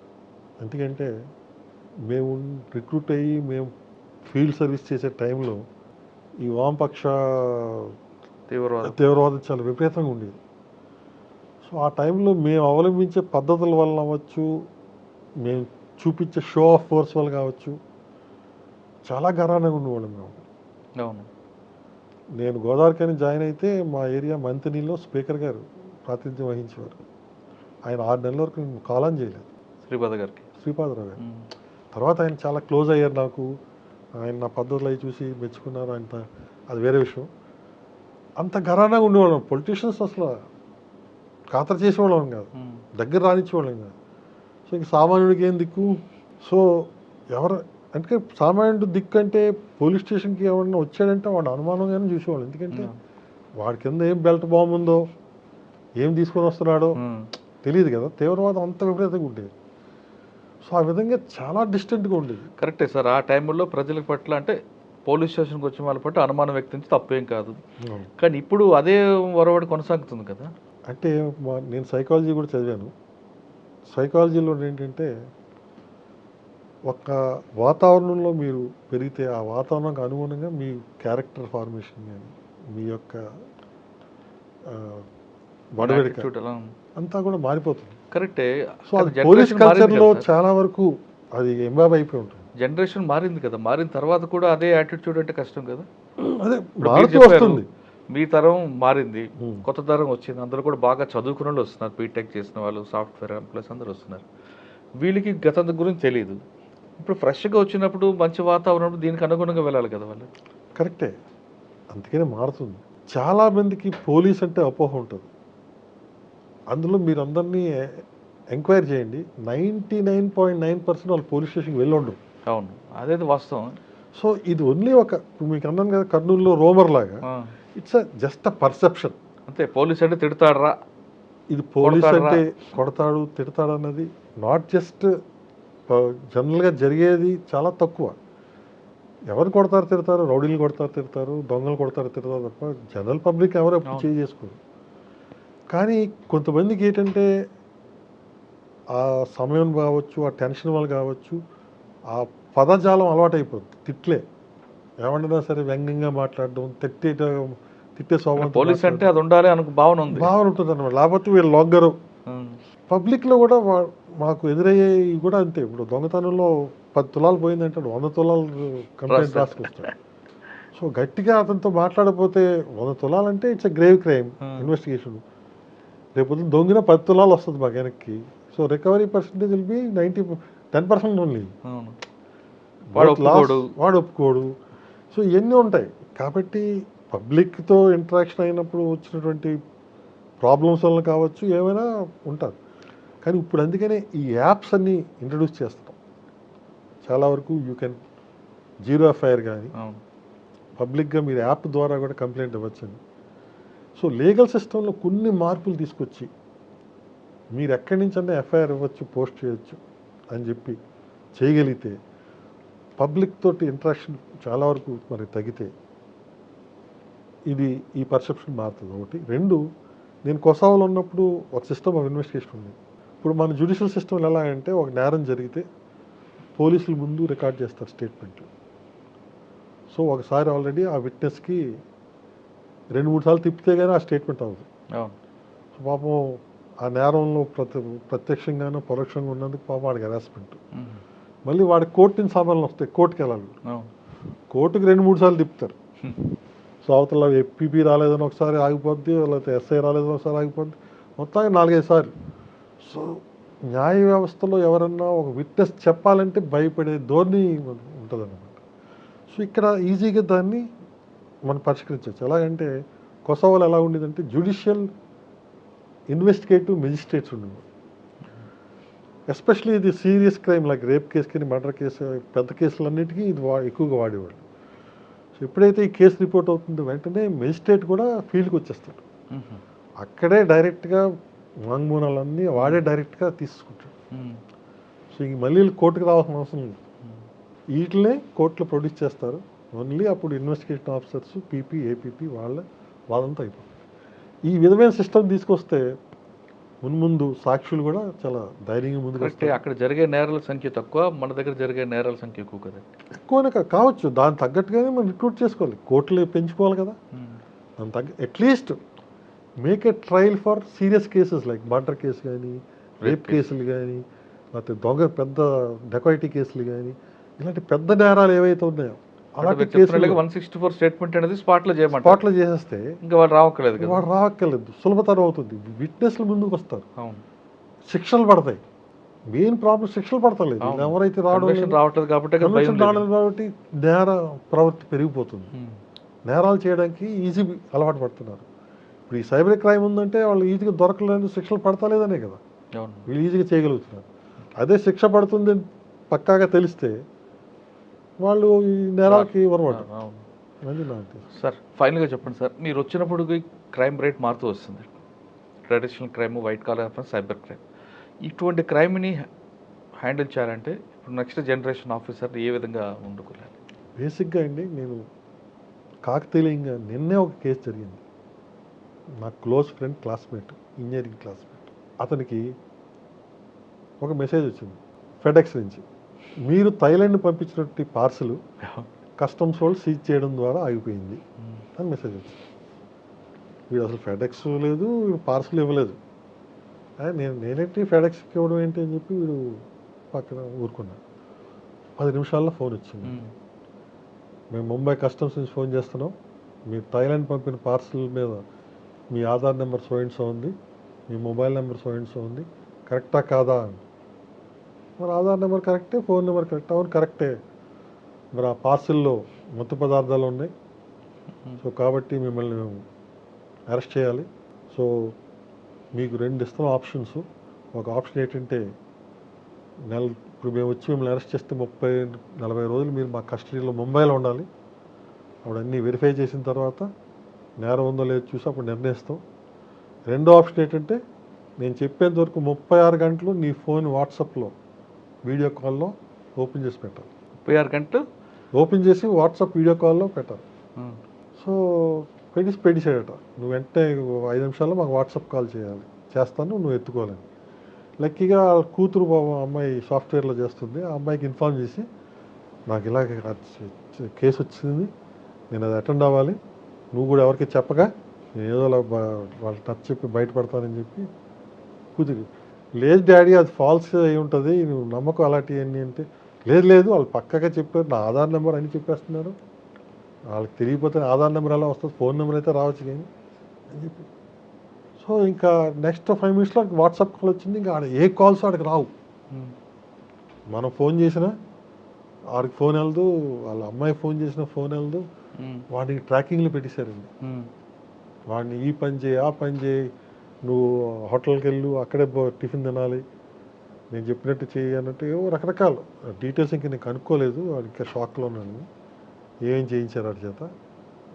పాప అమ్మాయి లక్కీగా నేను గుర్తొచ్చి నాకు ఫోన్ చేసి చెప్పింది, బాబాయ్ ఇలాగా అంకుల్ ఇలా జరుగుతుంది, మా డాడీ ఇంకా హోల్డ్లోకి వెళ్ళిపోయాడు, ఏం చెప్పినా వింటలేదు, అది ఫాల్స్ అని చెప్పినా వింటలేదని అని చెప్పాను. అంటే నేను ట్రై చేశాను మ్యాక్సిమం, ఎంతకీ వినడం లేదు. వినకపోతే అప్పుడు ఆ అమ్మాయికి సలహా ఇచ్చాను, ఎవరో ఒక మనిషిని ఫిజికల్గా మీ డాడీ దగ్గర పంపించి దగ్గరుండి పోలీస్ స్టేషన్ తీసుకెళ్ళి అక్కడ కంప్లైంట్ ఇప్పించాను. సో కుర్రోడిని పంపించింది పాపం. పంపిస్తే ఆ కుర్రోడు ఏదోలా ఒప్పించి అతను తీసుకెళ్తే వాడు మళ్ళీ ఆ ఫోన్లో వాడిని బెదిరించి పోలీస్ స్టేషన్కి వెళ్లకుండా చేశాడు. సెంట్రల్ బ్యూరో ఆఫ్ ఇన్వెస్టిగేషన్ నుంచి నీపై ఇలా మనీ లాండరింగ్ సడన్గా మారిపోయింది. ఇందాక కస్టమ్స్ అన్నాడు, ఇప్పుడు మనీ లాండరింగ్ కేసులో నీపై అభియోగాలు మోపుతున్నాం, ఇలాగా సో అండ్ సో సెక్షన్స్ ప్రకారం నువ్వు శిక్షార్హుడు కాబట్టి నేను తొందరలోనే అరెస్ట్ వారెంట్ చేస్తామని చెప్పి కిందన ముంబై పోలీసులు స్టాంప్ వేశారు. వేస్తూ ఇక్కడ signed by Milind Balkambe IPS DCP cyber crimes ఉన్నారు.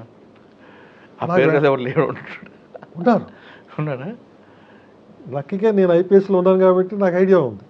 ఈయన ఇప్పుడు commissioner of new Mumbai, ADG rank. పూర్వం ఎప్పుడూ సిబిఐలో చేశారు డీసీపీ ర్యాంకులో. ఒకటి సిబిఐ అనేది లెటర్ పంపిస్తే ముంబై పోలీస్ సిబిఐ కింద వస్తుంది ఒకటి. అది రెండోది వాడు పెట్టిన సెక్షన్స్ కూడా 10 సెక్షన్స్ పెట్టి చేశాడు. సో వెంటనే అప్పుడు వాడికి మెసేజ్ పెట్టా, అరే ఇది దొంగ ఫాల్తూ లెటర్, ఇది నమ్మకం అని చెప్తే అప్పుడు ఫోన్ నుంచి బయటపడి నాకు ఫోన్ చేశాడు. అంతవరకు వాడి ఫోన్లోనే ఉన్నాడు. సో పబ్లిక్ కూడా బేసిక్గా ఏంటంటే సైబర్ క్రైమ్ని తప్పించాలంటే విపరీతంగా అవేర్నెస్ తీసుకురావాలి. నాకు తెలిసి చాలా విద్యావంతులు, ఐఐటీలో ప్రొఫెసర్లు, బ్యాంక్ మేనేజర్లు, మా స్వయంగా కన్జ్యూమర్ ఫోరం ప్రెసిడెంట్ మా బావగారు, the doctor retired as DMHO, ఆయన ఇలాంటి వాళ్ళందరూ చాలా చిన్న దానికి ఏం లేదు, మీ రివార్డ్ పాయింట్లు అయిపోతాయండి, మీరు అర్జెంటుగా మీకు ఓటీపీ వస్తుంది చెప్తే మీ రివార్డ్ పాయింట్లతో మీకు ఇన్ని డబ్బులు మీకు జంప్ చేస్తామంటే ఓటీపీ చెప్పారు, అంతే అయిపోయాయి. 50,000, 70,000, లక్షలు వెళ్ళిపోతాయి. అంటే ప్రజల్లో అవగాహన కావాలంటే ప్రజల్లో అవగాహన ఇంపార్టెంట్. ఎందుకంటే ఇది రకరకాల నెట్వర్క్స్తో జరుగుతుంది. మనకు తెలిసి ఎక్కడో జాంతారా ఏరియాల్లో ఒక పెద్ద కాల్ నెట్వర్క్ పెట్టుకొని ఎవరికి తెలియని మారుమూల ప్రాంతాల్లో ఉన్నటువంటి రైతులు, కూలీల ఆధార్ కార్డులతో సిమ్ కార్డులు సంపాదించి వాళ్ళ పేరుని ఈ ఫోన్ నెంబర్లను నడిపించి ఓటీపీలు తెప్పించి ఈ దొంగతనాలు చేస్తున్నారు. సో వాళ్ళు ట్రాక్ చేస్తే ఫైనల్గా ఎవరికి వెళ్తుందా పాపం, పూర్ కూలీ దగ్గరికి ఎవరి దగ్గరికి వెళ్తుంది. సో మీ డబ్బులు రాబట్టడం చాలా కష్టం ఒకసారి పోయిందంటే. నాకు మెసేజ్ వచ్చింది, మీరు మీ ఫోన్ని పలానా వాడారు కాబట్టి 2 గంటల్లో ఈ లింక్ కానీ మీరు లింక్ క్లిక్ చేయకపోతే మీ సర్వీస్ మేము కట్ ఆఫ్ చేస్తాం. నాకు అర్థమైపోయింది ఇది ఫాల్స్. సో పట్టించుకోలే. ఎందుకంటే ఇలాంటివన్నీ కూడా ఏమంటారు దాన్ని, ప్రలోభాలతో వాళ్ళు ముందుకు వస్తాడు అనమాట. నీకు ఇది వస్తుంది, నీకు అది వస్తుంది, నీకు ఫ్రీ క్రెడిట్ కార్డు వస్తుంది, లేకపోతే ఎవరు ఫ్రీగా ఇస్తారండి, లాటరీ నీకు ఫ్రీగా వచ్చింది, నీకు ఇన్ని $1,000 లాటరీ వచ్చింది, 10,000 కోట్లు, వాళ్ళకేం డబ్బులు ఎక్కువైపోయి నీకు లాటరీ ఇస్తాడండి 10,000 కోట్లు ఊరికి. నువ్వు టికెట్ కొనకుండా, నువ్వు టికెట్ కొని ₹1, ₹2 పెట్టి నువ్వు టికెట్ కొని నీకు లాటరీ వచ్చిందంటే నీకు టికెట్ కొనకుండా నీ ఈమెయిల్ లాటరీ తీసారట ఎవరు, నీ ఈమెయిల్ నుంచి లాటరీ వచ్చిందంటే నీకు 10,000. ఈ 10,000 కోట్లు నేను అక్కడి నుంచి నీకు పంపించాలంటే కస్టమ్స్ అవుతుంది, ఆ కస్టమ్స్ మీరు ₹1,00,000 పంపించండి అంటే అయిపోయింది. ఈయన నమ్మేస్తాడు, అమ్మ నిజమా అని ₹5,00,000 ట్రాన్స్ఫర్ చేస్తాడు. అంటే ఫైనల్గా ప్రజలు అవగాహనతో ఉండాలి. సో పోలీస్ అయినా సరే అవగాహన పెంచుతూ పోవాలి. ఫ్రీక్వెంట్గా ప్రజలతో మీటింగ్లు పెట్టి ఎలా జరుగుతున్నాయి, ఏ విధంగా కేసులన్నీ కూడా సోషల్ మీడియాలోని పెట్టి చాలా చేస్తారు. ఇప్పుడు కూడా మంచి మాడ్యూల్స్ తయారు చేసి ఏ విధంగా ఫ్రాడ్లు చేస్తారు అని చెప్పి చాలా చేయడం జరుగుతుంది. ఇంకా అవేర్నెస్ రావాలి. ఎందుకంటే అవన్నీ ఇంగ్లీష్లోని హిందీలోనే ఉంటాయి, తెలుగులో వచ్చే విధంగా. ఎందుకంటే ఎక్కువగా ఇప్పుడు సాఫ్ట్వేర్ మనం ఫోన్లు యూజ్ చేసేదంతా కూడా ఇప్పుడు కింద లెవెల్ వరకు వెళ్ళిపోయింది. సో వాళ్ళందరూ కూడా వాళ్ళకి అర్థమయ్యే విధంగా ఎటువంటి భాష అయితే వాళ్ళకి సరళీకృతం ఉంటుందో, ఏ విధంగా మన కళాకారులు వాళ్ళని ఉపయోగించి ఒక డ్రామా రూపంలో అలాంటివన్నీ కూడా ప్రదర్శించి, ఈ టీవీలో కూడా టీవీ మాధ్యమాల్లో కూడా అప్పుడప్పుడు ఇలాంటి ఫ్రీగా చేస్తే ప్రజల్లో అవగాహన పెంచితే అప్పుడు మనం వాళ్ళకి అడ్డకట్ట వేయగలుగుతాం. అలాగే మేము ఈ బ్యాంక్స్ మీటింగ్స్లో కూడా చెప్పడం జరిగింది, RBI should take strict rules అని. But ease of doing business అనే ఉద్దేశంతో ఇమ్మీడియట్ ట్రాన్స్ఫర్లు అయిపోవడంతో మనకి ఆ క్యాష్ ట్రాకింగ్ అనేది కష్టం అవుతుంది.